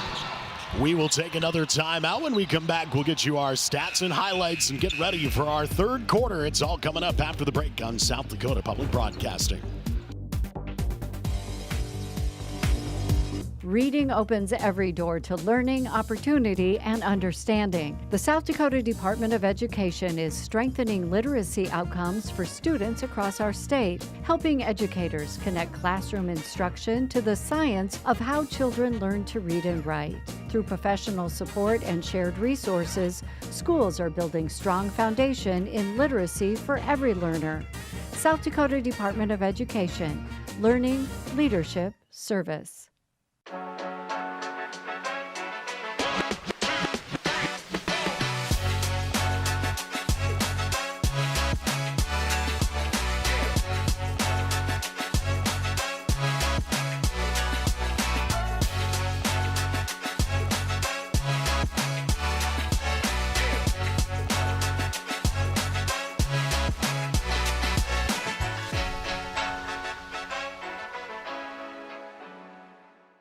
South Dakota, a state shaped by its people.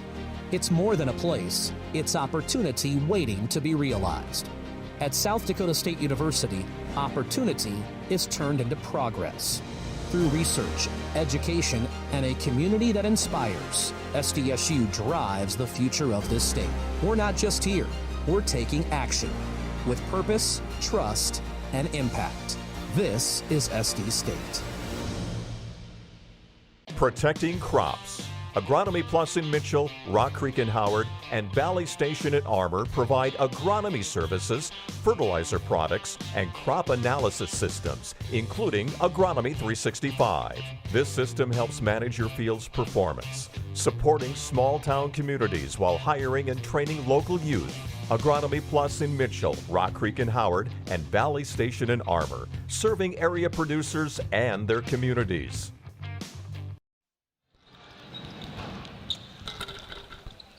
Back in Rapid City, 21-19, your score. Huron with the lead here at the halftime break. Steve, let's take a look at the numbers. Yeah, as we have some of the highlights here from the O'Gorman Huron matchup here. O'Gorman from the floor, 7 of 25, 7 of 22 from Huron in the first half. Rebounding, 18-16 advantage O'Gorman, so they're winning the battle of the boards from three-point land. 2 of 8 for O'Gorman, 1 of 6 for the Tigers. And points in the paint, 12-8 advantage Huron in that department. And again, at times, things not going well for either squad as far as really finding an offensive rhythm. There you see a three-pointer going in for Miles Elwine. Further examination of the numbers here. Points off turnovers, 4 for the Tigers, 0 for O'Gorman. Turnovers, 5 for the Knights, 3 for the Tigers. Hard-fought, close game, yet neither team really finding an offensive rhythm. But, O'Gorman, again, that scrappy play, keeping them in the game. And, O'Gorman got 6 offensive rebounds in that first half. That was very critical to their success.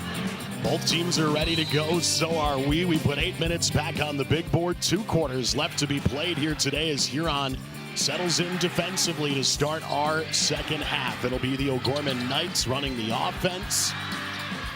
We get things rolling out there on the hardwood. It'll be Yellowbird driving in baseline. He goes up tough against the big, tall defender there in front of him. Boy, he had to go sky high to bring that one in, but Anderson Porish at 6'6", Yellowbird at 6'2". Fearless as he went in for that bucket. 3 from the left wing, no good. Rebounded by the Knights. Tied at 21, they'll push it. A little more urgency coming out of the gates here in this third quarter for O'Gorman. Key for Huron, not give up the baseline. You want to shuffle everything to the middle so those bigs can help. Cece couldn't get the layup to go. He went down hard. Slow to get back up and will hustle back defensively. Huron with a chance to answer. Elwine for 3. That's no good. Offensive rebound stolen away by Yellowbird. And Yellowbird slipped there, but that was a good hustle play by Yellowbird to get back and make that steal. This floor is getting a little slick out there in the fourth game of the day. We've seen a couple bodies start to slip and fly all over the place. Three from the top of the key is good. 3-point bucket, Mason Clark. Yeah, he's got 6. Good ball movement by O'Gorman. Elwine from the left wing gets it over to the right side. They'll lob it down low. The big man caught that one midair and put it up in and easy off the glass for David Chase. Yep, nice play as Chase got that inside position, the great lob entry pass. And if Huron can establish their post player, get them behind the defender, that play could be there all night for them. Chase with 6 points on the day, 3 of 6 shooting. The answer on the other end is no good. 3-point attempt from Hermanson doesn't go. It's Huron slowly bringing it up now. This one lobbed up ahead into triple coverage, and it's going to go out of bounds. It'll stay with Huron. But boy, the Knights playing that like a Hail Mary at the end of a football game that time more than anything. I like the thought, though. Get Chase down in the paint. Try to have him establish position so they can lob it to him. 5:54 left to go. Third quarter action. O'Gorman leads by 1. Very low scoring game today. Neither team has made 10 makes from the field. 9 for O'Gorman, 8 for Huron, and now this one turned over. It'll be O'Gorman basketball. Yeah, Chase had position along the baseline. Ball just slipped out of his hands. CC will go to the sidelines as Matthew Mead checks in. And key for O'Gorman is to get contributions, get quality minutes from the bench. Even if you don't score, they got to contribute defensively. Yellowbird, quick pass up to the top of the key. They'll swing it over to the left side. Open shooter from the corner. That one hangs on the rim, doesn't go. Rebounded by Huron. Porish got it, pushes it up ahead to Elwine. He'll lob it up ahead. The big man goes up strong. David Chase comes down with 2 more points. He's got 8. Now the leading scorer for Huron. And tied with Wheeldryer as the leading scorer in this game. Nice pass by Elwine and a good job by Davis Chase to find that spot. Just get outside the paint on the left side and then sneak in and get it right underneath the basket. Wheeldryer got that foul, his second for O'Gorman. Free throw coming up. Chase misses on that one. And it's going to go the other way. A foul called on the play here on Huron. And they got Carter Porish going over the back, his second for the 6'5" freshman. And we're going to have Talek Schlimgen check into the game, the 6'2" sophomore. He averages 2 points and 2 rebounds a game. Knights get through the full court pressure. That one got tipped for a moment, kept alive. Yellowbird came open underneath. He puts it in soft off the glass and in. He's got 7. Yeah, Juergens almost got the steal there from Huron, but a great play by the Knights to keep it alive. Elwine got through some full court pressure, now pushes it up ahead. They go back to Davis again. This one contested, he got fouled. Davis Chase has been doing a good job getting ahead of the rest of the defense, and will go to the free throw line when we come back out of the media timeout. O'Gorman leads by 1. 4:47 left to go in the third, and we're back in 60 seconds.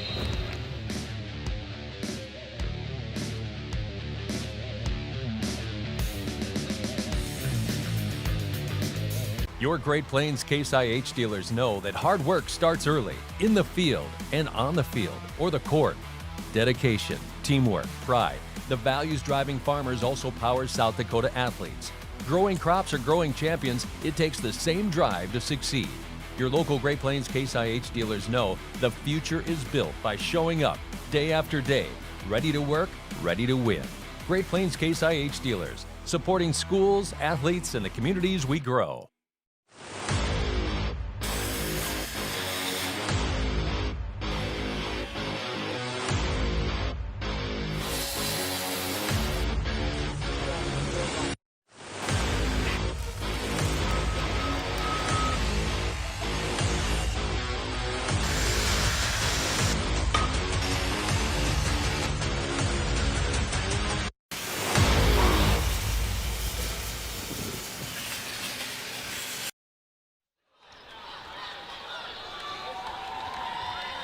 back in Rapid City. 4:47 left to go. There's the Huron student section. That kid was riding a tiger, Steve.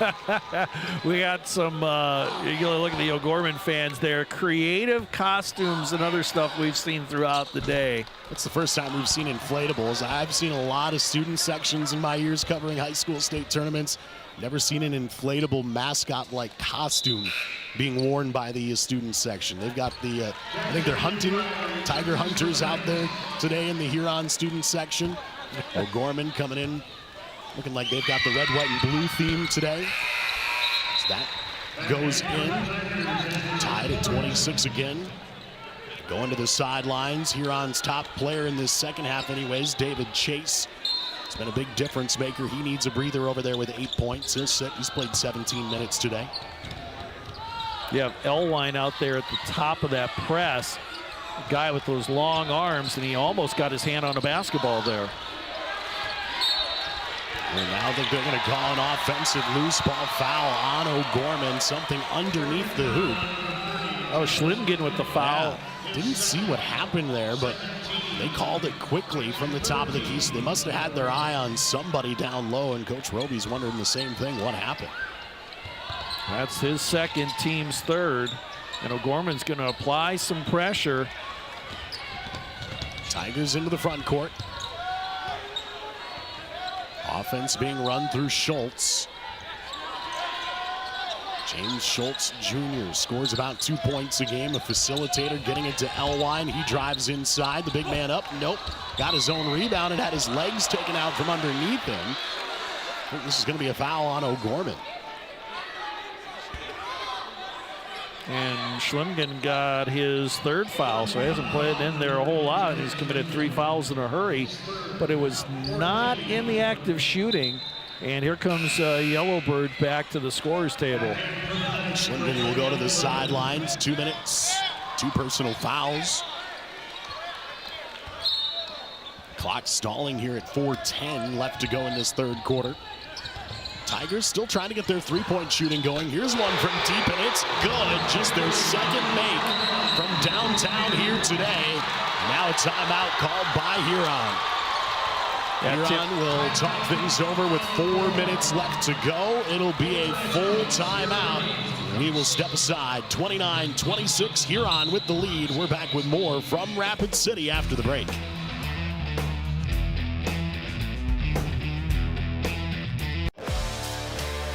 At Muth Electric, we don't just power projects, we empower people. We invest in training, mentorship, and career development opportunities at every level. Because strong careers build strong communities. Your future is bright with Muth Electric. Muth Electric now hiring.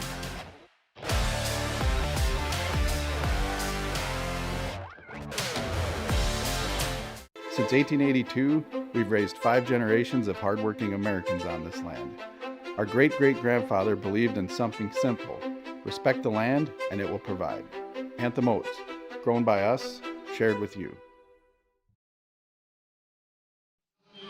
Your cooperation would be appreciated. Thank you. 4 minutes left to go in this third quarter. 29-26. Huron with the 3-point lead. It'll be O'Gorman with the basketball. They'll have to face some full court pressure here. It's more token pressure right now. We'll see after the timeout if maybe Huron employs a trap. Here it comes.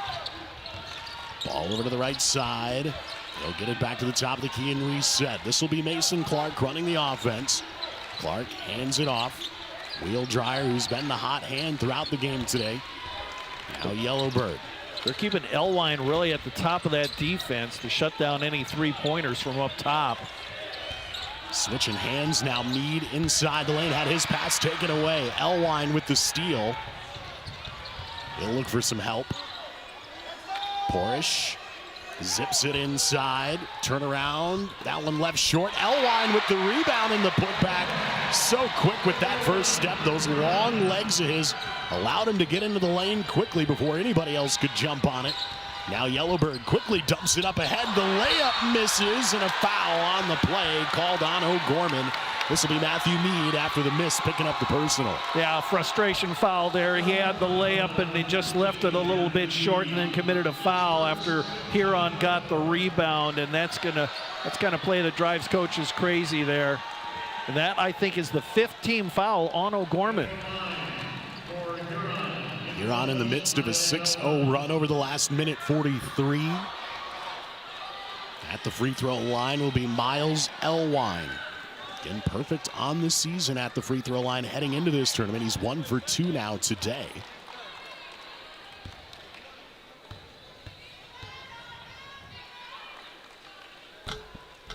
That one goes in. Yeah, I figure a player 6'5" would get more scoring opportunities at the free throw line, but he's primarily a perimeter player. He launches threes, puts up mid-range jumpers, doesn't drive into the paint all that often, but a very good three-point shooter at 34%. Second attempt goes in. It's an 8-0 run over the last 2 minutes for the Tigers. They've pushed this back out in front to a 7-point lead now. O'Gorman will try to answer. 3-possession game late in this third quarter, and now a reach-in foul called on Huron. This will be Mason Juergens. That's only his 2nd foul, and I believe that's the 3rd team foul on Huron. They've just quietly pulled ahead here by 7 points. A good look there at Tim Budenhagen, the head coach. That one's stolen away. Only Elwine could get to that. He needed all of his wingspan to do so, and goes in for the two-handed slam. Quick answer perhaps here for O'Gorman as they try to catch Huron celebrating.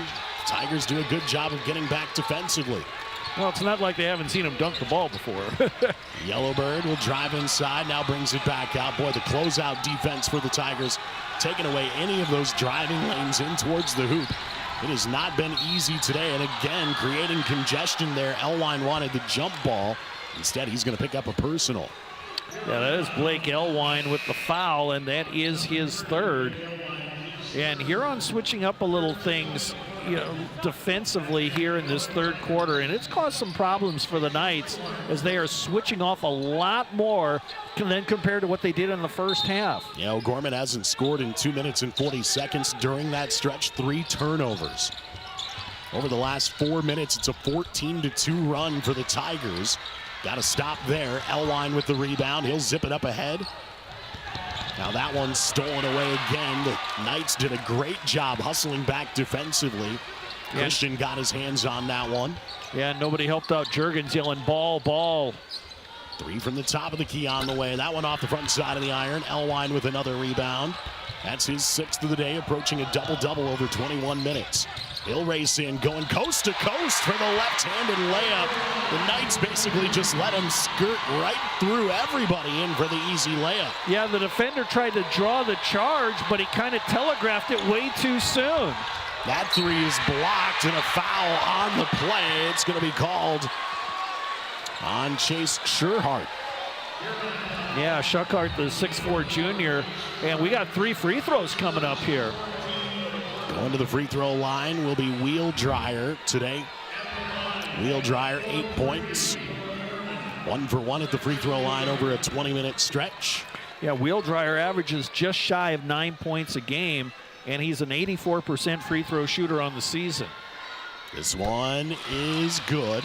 That snaps a 12-0 run for Huron. It's still a 16-3 run for the Tigers over the last 5 minutes.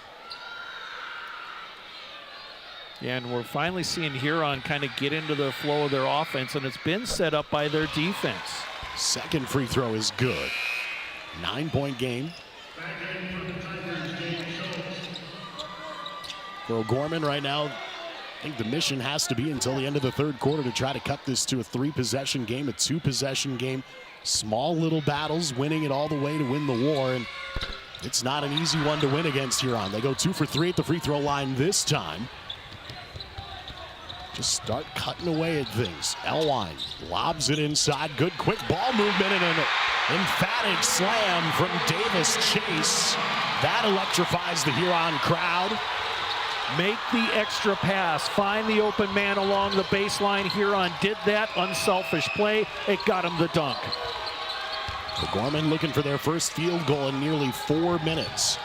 Gotten some points at the free throw line as Cece has his shot blocked. He hits the ground hard. See who this is on. Elwine looked like he got all ball. They're going to call it instead on his teammate Davis Chase. That's only his first.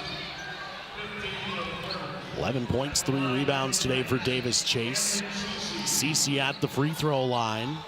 He's got yet to score today, and this is a guy who averages over 11.5 points per game. He's got 8 rebounds, gets his first points of the contest at the free throw line. It's not as if he's been a ghost out there. He's been doing a lot of the little things. We've said his name a lot today. He's been hustling out there. Yeah, the shots just haven't been falling. 0 of 6 from the field. Yeah, he's provided them that good floor game, and we've got an O'Gorman timeout, a 30-second timeout here with 61 seconds left in the quarter.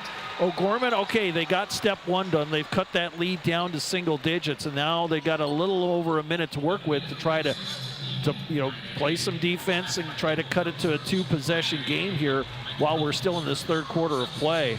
Remember, back on February 24th, these two teams played each other. It was Huron who won that game 61-57. Much more high-scoring game than what we've seen here today. And as this game goes on, one would think a low-scoring game might favor O'Gorman, but the way this pace, the way this play has gone, the size has really taken hold for Huron, and they have used that size advantage to really create some separation. The defense has been smothering at times, and boy, they just really haven't had an answer on how to slow down Blake Elwine and what he can bring to the floor. Yeah, and it's Elwine with the floor game, passing the ball, setting up his teammates.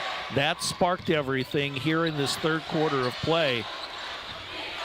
Knights are going to bring some full court pressure. It's minimal as Elwine gets it across the half-court line. Yeah, just to slow him down.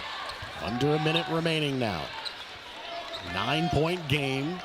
Tigers getting it to Elwine. The mid-range jumper, that's good. He's got 14 points, 6 rebounds, 3 assists in 22 minutes. Let's see if that trap comes across the half-court line. Cece inside the lane, kicks it back out. The extra step in, that one no good. Rebounded by Huron. Elwine lobs it up ahead. Porish trying to go in all the way, and they're going to call a blocking foul. Cece stepped in front of him. He'll pick up the personal. That's his second. Looked like he was a little out of control here. Let's see it on the replay. I think you're right. Yeah, he was out of control a little bit, but he managed to collect the ball and make a move to the basket, and that's what drew the foul. Porish on the year, 72% at the free throw line.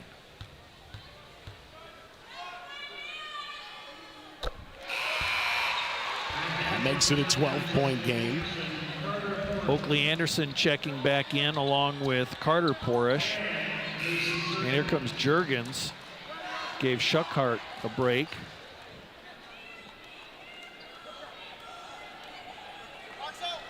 Two players in double figures today for this Huron team. Porish getting close to joining them. Puts in a couple free throws. Elwine with 14.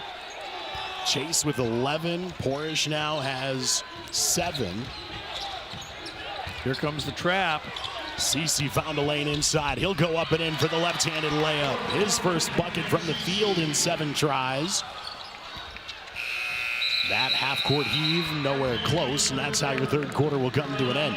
It's an 11-point game heading into the fourth quarter. We'll have 8 minutes back on the big board when we come back from Rapid City after the break.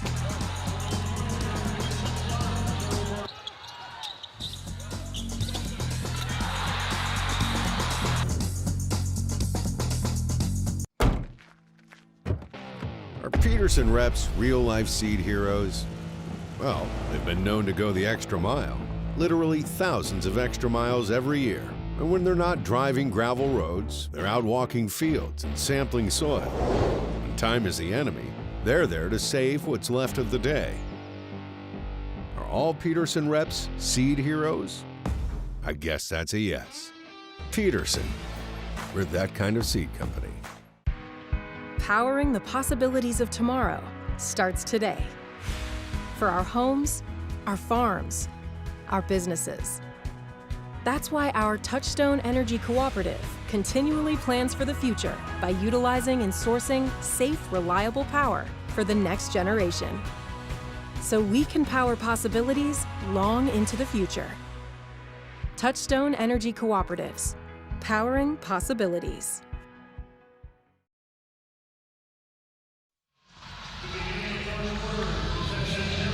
Back in Rapid City, 43-32 is your score. Huron will have the basketball to start our fourth quarter of action. It was a much better scoring quarter for both teams in the third. Huron outscored O'Gorman 22-13 in that period. They will have the opportunity to extend this lead now, leading by 11.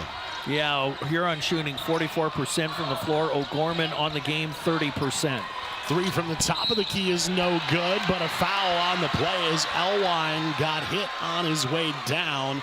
Miles will be going to the free throw line. The sophomore may have sold this one a little bit. We'll look here. It's not a lot of contact on that release. You couldn't quite see it on that angle, but it was minimal at best. And he will be granted 3 free throws.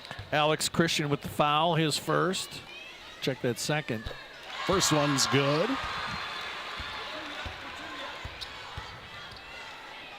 Big break there for Huron. A chance to get potentially 3 free throws.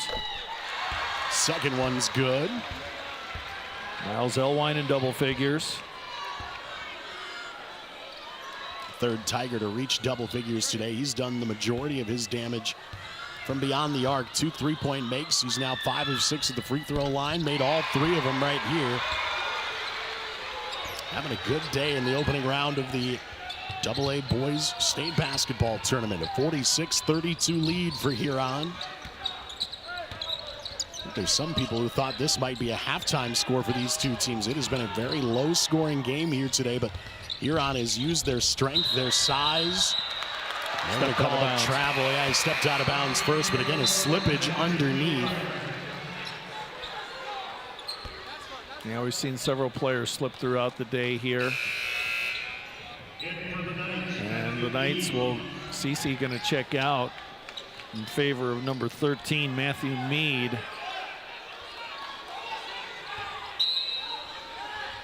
They're going to try this football design play. We've seen Huron do this a number of times, and it's mostly just to clear out space for Elwine as he brings it up. The Tigers will have it, patiently working through the process here offensively. Nice pass from Elwine, gets it into the corner. Porish back to the big man. That one up too high, though, and tipped away. O'Gorman steals it. Yeah, it was Clark that made the play there. Bounce pass to the right baseline this time. Now a foul from behind. This will be on Porish. Anderson Porish, the 6'6 junior, picks up the personal foul. Yeah, it's only his second. And it'll be younger brother Carter Porish checking in to replace him.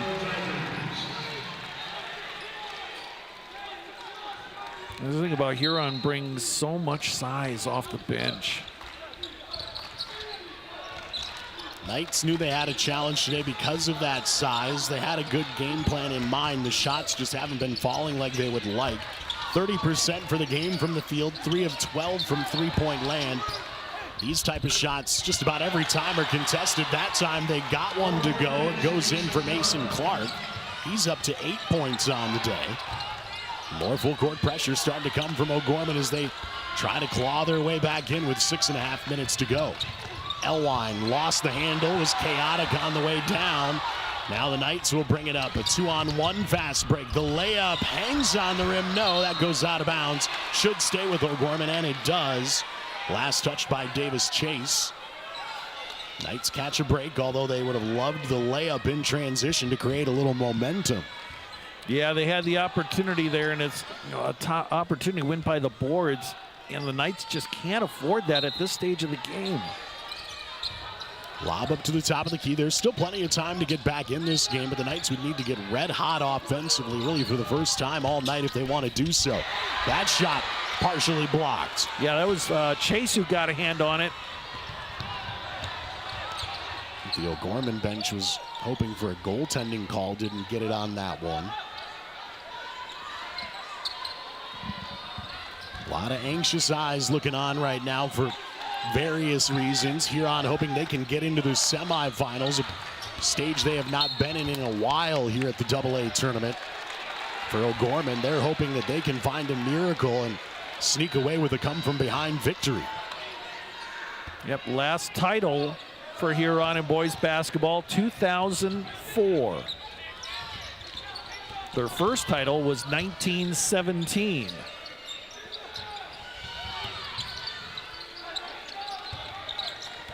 .5:26 left to go in regulation. The stop and pop from the top of the key, off the glass and in.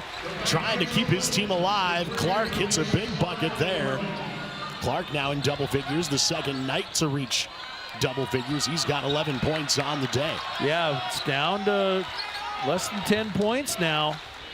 And a lot of time left. A 9-point game and all the pressure on Elwine and the Tigers here to build some separation. That'll help. When they needed it in the second half, they found number 40 and Davis Chase a chance at a 3-point play now as he goes to the line. Yeah, nice moving reverse movement along the baseline.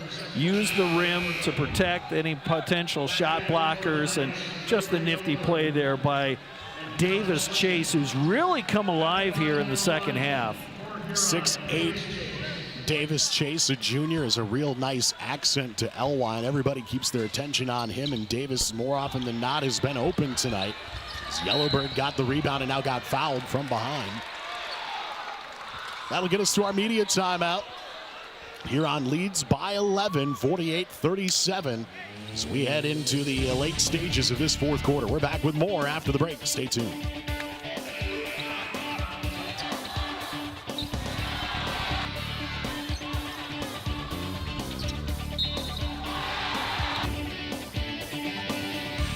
Is it the competition that keeps bringing you back? The long-standing rivalries? Or is it seeing friends again and cheering on your favorite team? At First Dakota, we're here for all of it. We appreciate the fans, the players, the coaches and officials, the concessions crew. The shared community experience is part of what makes life here great. And we're here for all of it. See you at the game. Lake Area Technical College provides hands-on learning and practical experience in real-world environments. Prepare for a career right out of school from the moment you step on campus for an education that can really be put to work. Lake Area Tech is the start of something new. I can't imagine being anything other than a nurse. I'm also much more than a nurse. And working at Avera lets me find balance between the career that called me and a life that fulfills me. 4:58 left to go here in this fourth quarter. Taking a look at the fans in the stands, watching anxiously. Let the madness begin. T-shirt couldn't have said it any better. It's state tournament time in South Dakota, and things have gone chalk so far here at the AA boys tournament. We haven't had any upsets yet. O'Gorman hoping for a late push to maybe provide our first shocker of the weekend. Right now, Huron, the 3 seed in the driver's seat, up 48-37. Shooting percentages, 46 for Huron, 32 for O'Gorman. Under 5 minutes to go. Knights trying to find an open 3. They get it. Good ball movement led to the 3 for Chase Hermanson. And a quick timeout called by Derek Roby to talk things over. Look at the ball movement here. Nice pass around the perimeter. And Hermanson, he hadn't scored since the first quarter until that particular shot. Checking out some other stats quickly here. Rebounds, 28-23, advantage Huron. Points in the paint, 24-14, advantage Huron. Hey, don't forget, you can follow SDPB Sports on your mobile device all season long. Check us out on Facebook, Twitter, and Instagram. And be sure to browse all our action and award photos by searching SDPB on Flickr. Tell us where you're watching us from, read some of our great stories, and enjoy the videos featuring the teams, the kids, and the coaches here in South Dakota. SDPB.org/basketball. Well, when you're looking at the numbers here today, Huron has taken 7 fewer shots. They've made 2 more makes. It's 16 makes for Huron, 14 for O'Gorman in this game. But where they've really separated themselves is at the free throw line. And the horn sounds just as the ball was inbounded. Not sure. Inadvertent buzzer. Inadvertent buzzer, so they get back to action here. But looking at those free throws today, O'Gorman 7 of 9 at the free throw line. They've actually shot the ball well at the stripe when they've had their opportunities. But Huron has made 14 of 20 today. It's an 8-point game. Oh, look and out. That's going to hurt. He's young. He'll be all right. That's going to be, I think, a foul on Schlimgen, and that'll be his 4th for O'Gorman as the young man landed on the basketball. Boy, usually when you see a guy fall on the ball like that, you're calling the chiropractor and saying, all right, I need to get in. But they got to play basketball for 2 more days here. You don't have time to rest and rehabilitate. Well, unless you have Mr. Miyagi from the Karate Kid. They might out there in Huron. Gets the screen. Let's see what he can do. Just over 4 minutes left. They forced a pass inside to Davis. The Knights trying to get it up ahead to Yellowburn, and now that shot is going to be blocked. A goaltending call. Elwine got his hand on it too high above the rim. They thought they had one earlier. The O'Gorman coaching staff asked for it. This time they receive it. That ball clearly looked like it had a chance to go in. Well, once it touches the backboard, it can't be touched after that, and I think that was the situation there. So that's going to go as a bucket for Yellowbird, and that will give him 9 points on the night. 6-point game. We still got a long way to go in this one. It was a double-digit lead not long ago for Huron. Now they will go for the Hail Mary, and that shot blocked. Yellowbird got a hand on it. But I think he got the foul on the body underneath. Tigers want a goaltending call. They're not going to get it here. This one was before it got up high enough, but there was plenty of contact. And Porish will go to the line for 2. Yellowbird foul number 3.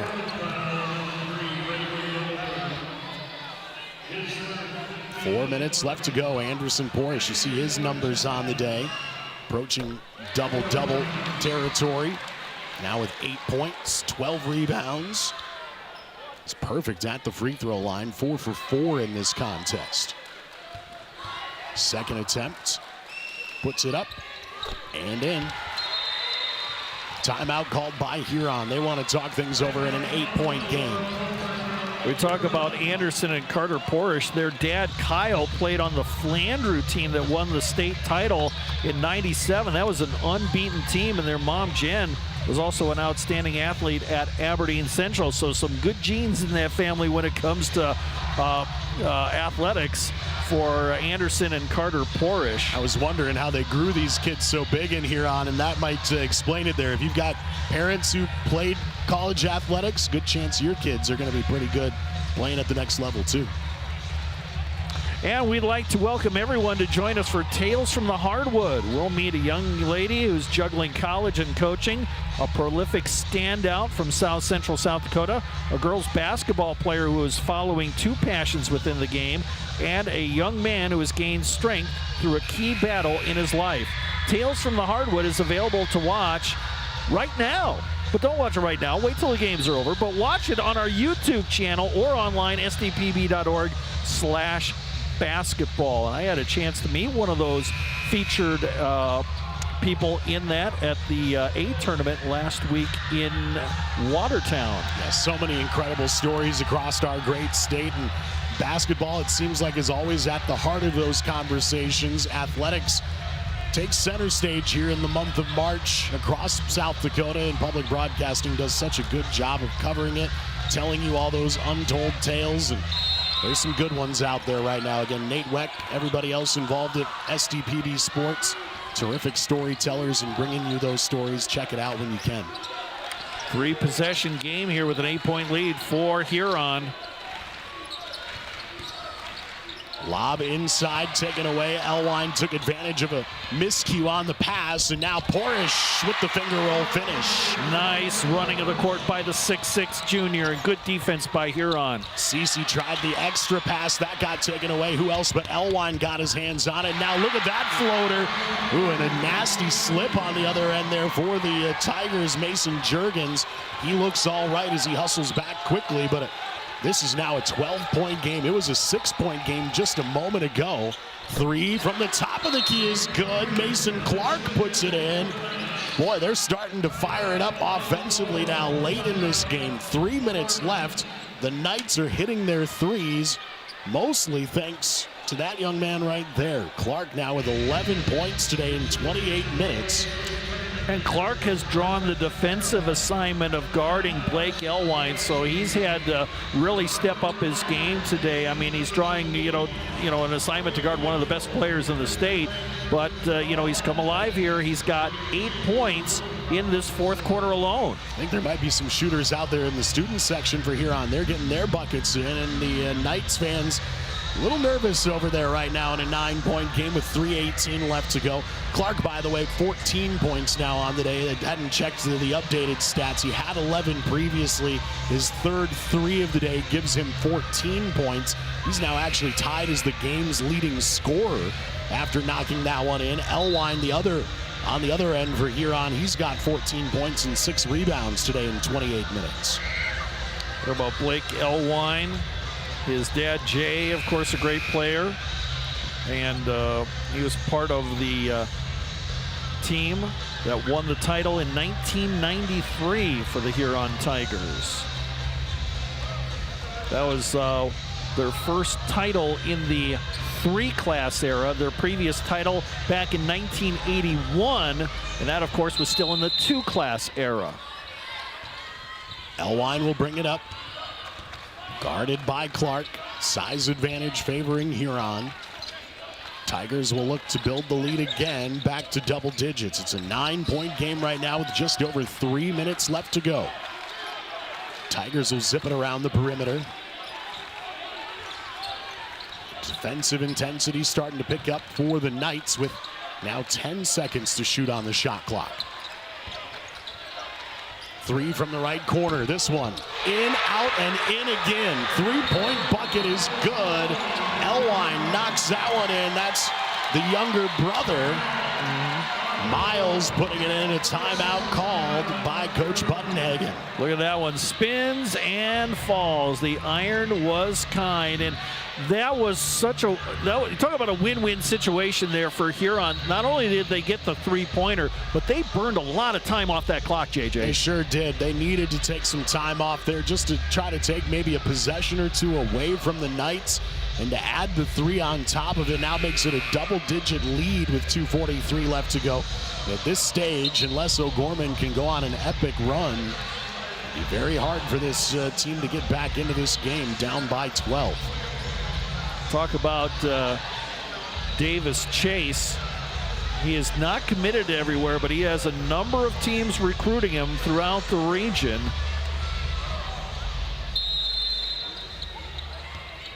And I'm sure we got a lot of scouts in the stands here that are updating their files on him. We're going to have a foul here at half court, and I think that's going to be on Juergens. That's his third. Knights will reset here with 2:41 left to go. It's been a much better shooting second half for both teams. O'Gorman shooting 47% for the half, still 36% for the game. That tells you how much they struggled in the first half. So this one misses. Rebounded by the Tigers. Huron, though, shot 50% for the game today. They're shooting 75% in the half. They're 12 of 16 since the halftime break. And oh, by the way, 10 of 13 at the free throw line since the intermission. Elwine fell down after he missed that shot, but he's okay. Cece's pass over to the right side. They'll try a 3 from the top of the key. That's no good. Yellowbird fighting for the rebound. Elwine was there with him. It's going to be Tigers basketball. O'Gorman continues to sub as Schlimgen gets back in. And the full court pressure is going to be applied. Here comes Schultz in. Place Jurgens.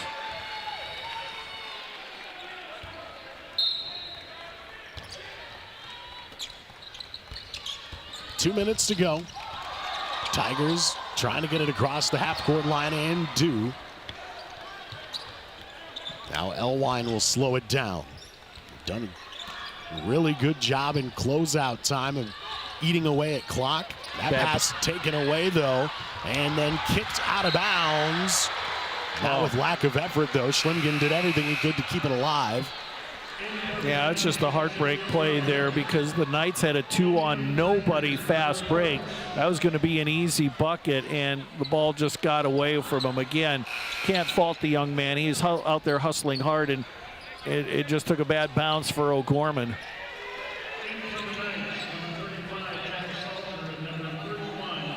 Now we're going to get some subs in. Jack Salter in, number 35. They get everybody off the floor now and get back to 5.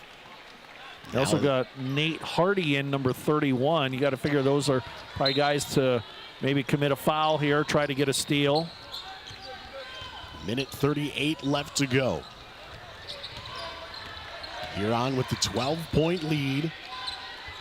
Elwine running the show at the top of the key, guarded by Clark, and now reaching in a foul. Called on Mason Clark as he tried to get the desperation steal. He might have taken the brunt of that play, though, as Elwine tried to protect it with his left hand and kind of gave Clark a shot to the chops. I think both guys might have got hit in the noggin. Elwine at the free throw line, 2 for 2 today. Makes this one. He's got 15 points. He's taken over again as the game's leading scorer, tied with his brother right now. Yep, some subs coming in. Nolan Staley coming in. He is a senior at 6'4". Hopefully Anderson back in as some of the starters now starting to leave the game for Huron. And we'll get a sub in. That's Nathaniel Haley, number 20. And more reserves heading into the game, so it looks like O'Gorman may be raising the white flag. Yeah, both teams starting to empty out their benches now and get some reserves in, get some seniors, some players who haven't gotten as much playing time and opportunity out there. This Huron team looking like they might have a date with Roosevelt tomorrow. Still a minute 28 left to go. Setting up all chalk on the first day here of the AA tournament. All the top seeds have won thus far. Looks like we might have that case here again here this evening. But it hasn't been really easy for anyone. Even that first game, that was a close one at halftime.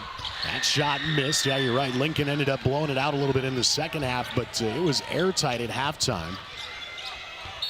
That shot misses on the turnaround. An opportunity at the free throw line now for Shuckhart. Yep, he's a junior. And Drake Severson is going to get the foul, number 23. He in the game there for the O'Gorman Knights. First free throw attempt, no good for Shuckhart. Looking for his first points of the day in 5 minutes. And new sub in, we'll catch it here in just a moment. Christianis Raman Kovachis, number 52. He's a 6'5" junior. According to my notes, this is just his second game of the year. Why not get in at a state tournament? And there's Shuckhart into the scoring column.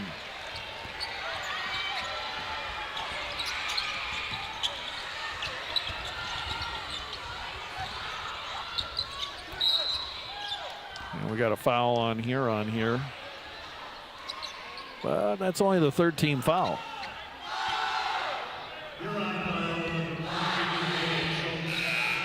And here comes more reserves in for the Tigers.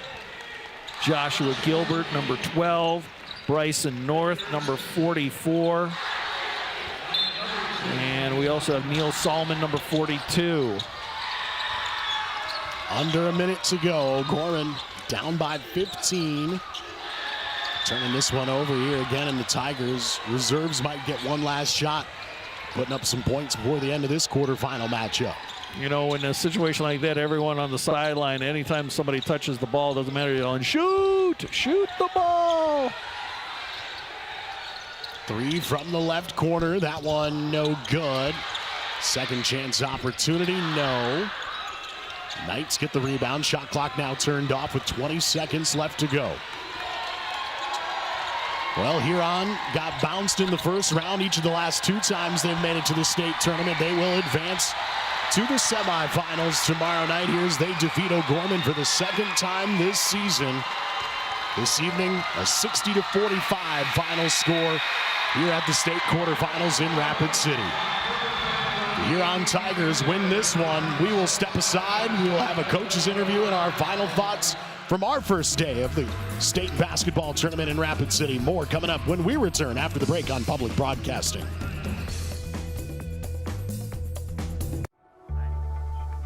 As much as you have accomplished, there are times you'd rather not go it alone. While you determine what direction you go, we're here to help along the way. So go. Go with community. Go with neighbors. Go with understanding. Go with support.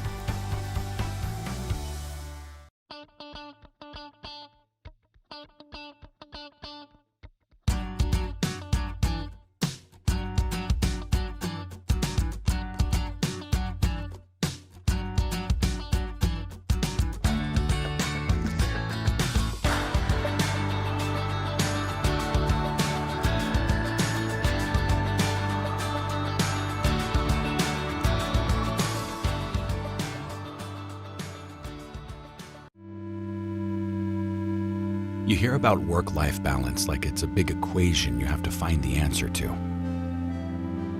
But I think it's much simpler than that. So simple it was right in front of us. Start with the life you want, and everything else will follow.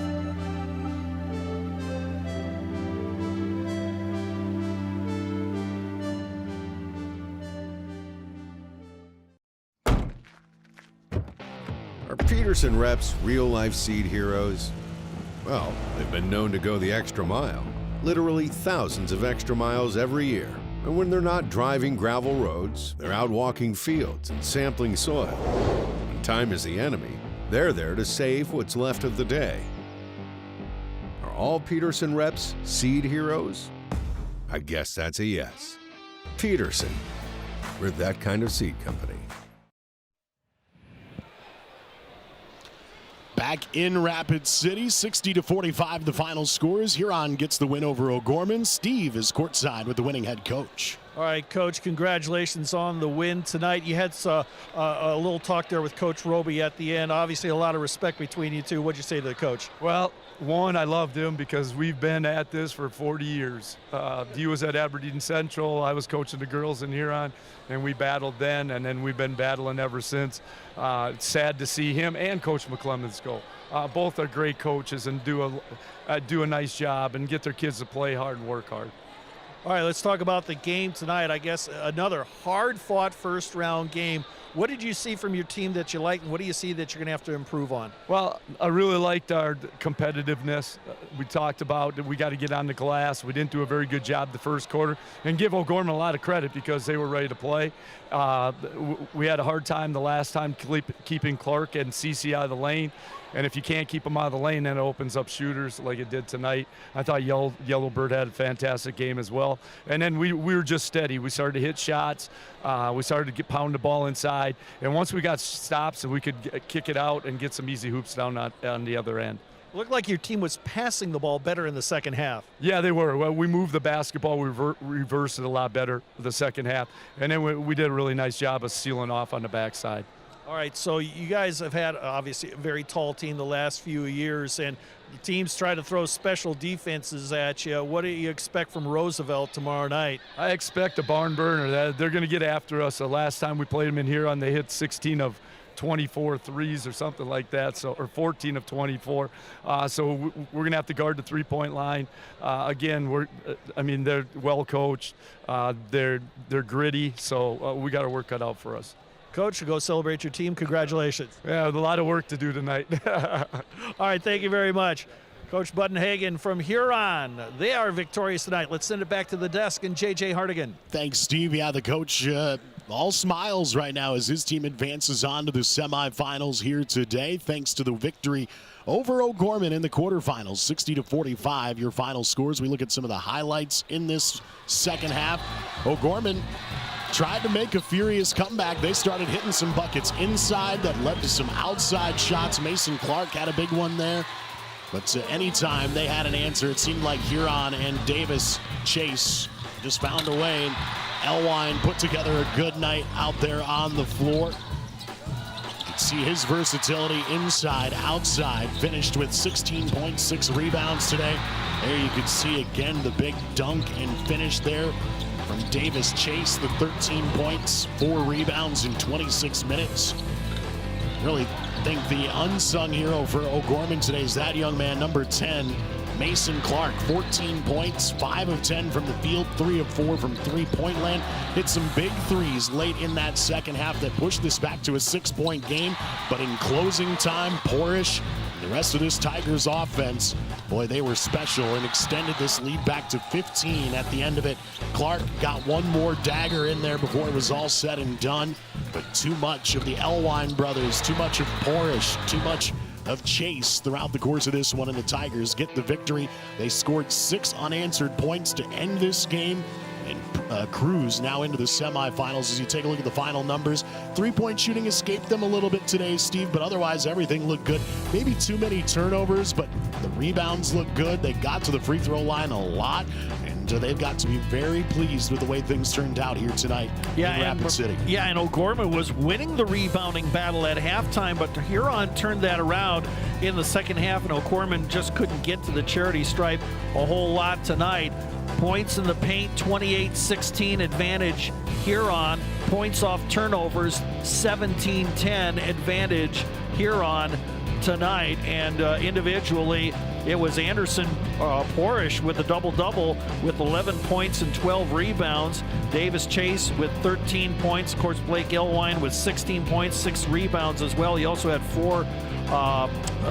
3 assists on the night and 4 steals. Miles Elwine, 15 points. Meanwhile, for O'Gorman, Mason Clark with 14 and Jackson Wheeldryer with 10, the only Knights in double figures. This game a lot closer than the final score indicates. Yeah, it was a 6-point game, I think, with 5 minutes left to go, something like that. O'Gorman, it made it interesting, but when the Huron Tigers needed to close it out when it mattered most, they found a little extra drive in them and pushed this to a 15-point win. Now they've got to battle that Roosevelt team, and you could hear Coach Budenhagen, the praise that he had for the opponent waiting in front of him. He knows that it's going to be a tall task to go up against that number 2 seed, but I think the Tigers feel like they've got a team that is built to battle some of the best in this state, and we'll see how they do tomorrow. We'll talk more about that in just a moment, but we're going to step aside one final time. Be back with our final thoughts when we return after the break here in Rapid City. Creating a legacy means different things to everyone. For us, it's about family, watching my daughter follow in my footsteps, passing the farm onto her, and working side by side every day. It's about building something that lasts. Agtegra Cooperative has been by our side through it all, supporting us from one generation to the next. Agtegra Cooperative, legacy rich, future focused for generations to come.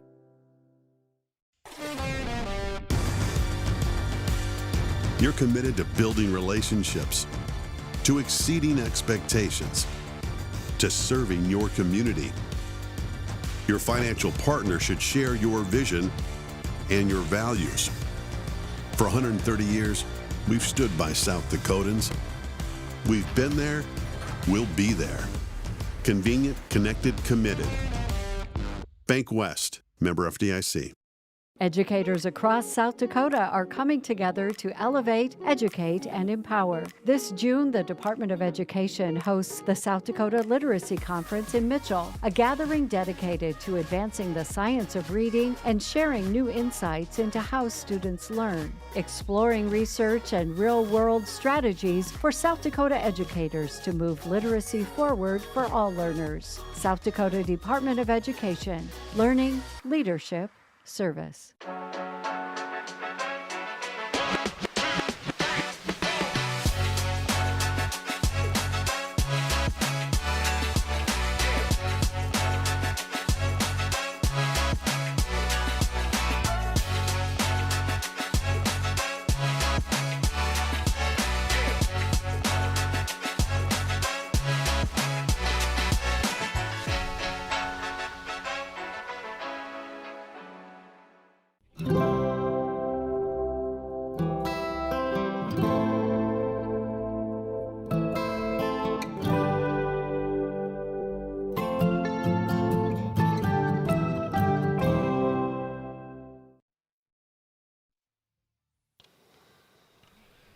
Back one final time here in Rapid City. The first day of this Class AA Boys State Basketball Tournament now in the books. Here's how things turned out earlier on today. Number 1, Sioux Falls Lincoln avoided an early scare in the first half, had a great second half to beat number 9 T-Area 69-44. Harrisburg got the 65-61 win over Watertown in what was a close battle.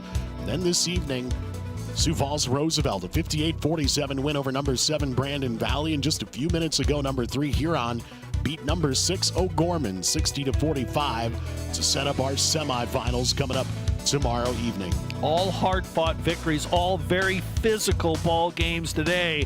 And of course, they still got 2 more days to play regardless if you win or lose. So probably got a lot of ice packs going to be employed tonight. Yeah, everybody's going to have to rest up, get right as they get ready for tomorrow. We hope you join us again as we get on the air at 11 Mountain Time to start day 2 of this Class AA Boys State Basketball Tournament. Some highlights for you as we head out on our way. This one wraps up today. He's Steve Toom. I'm JJ Hardigan. For our entire crew here at South Dakota Public Broadcasting, we say good night from Rapid City. We'll see you tomorrow with more AA Boys basketball on South Dakota Public Broadcasting.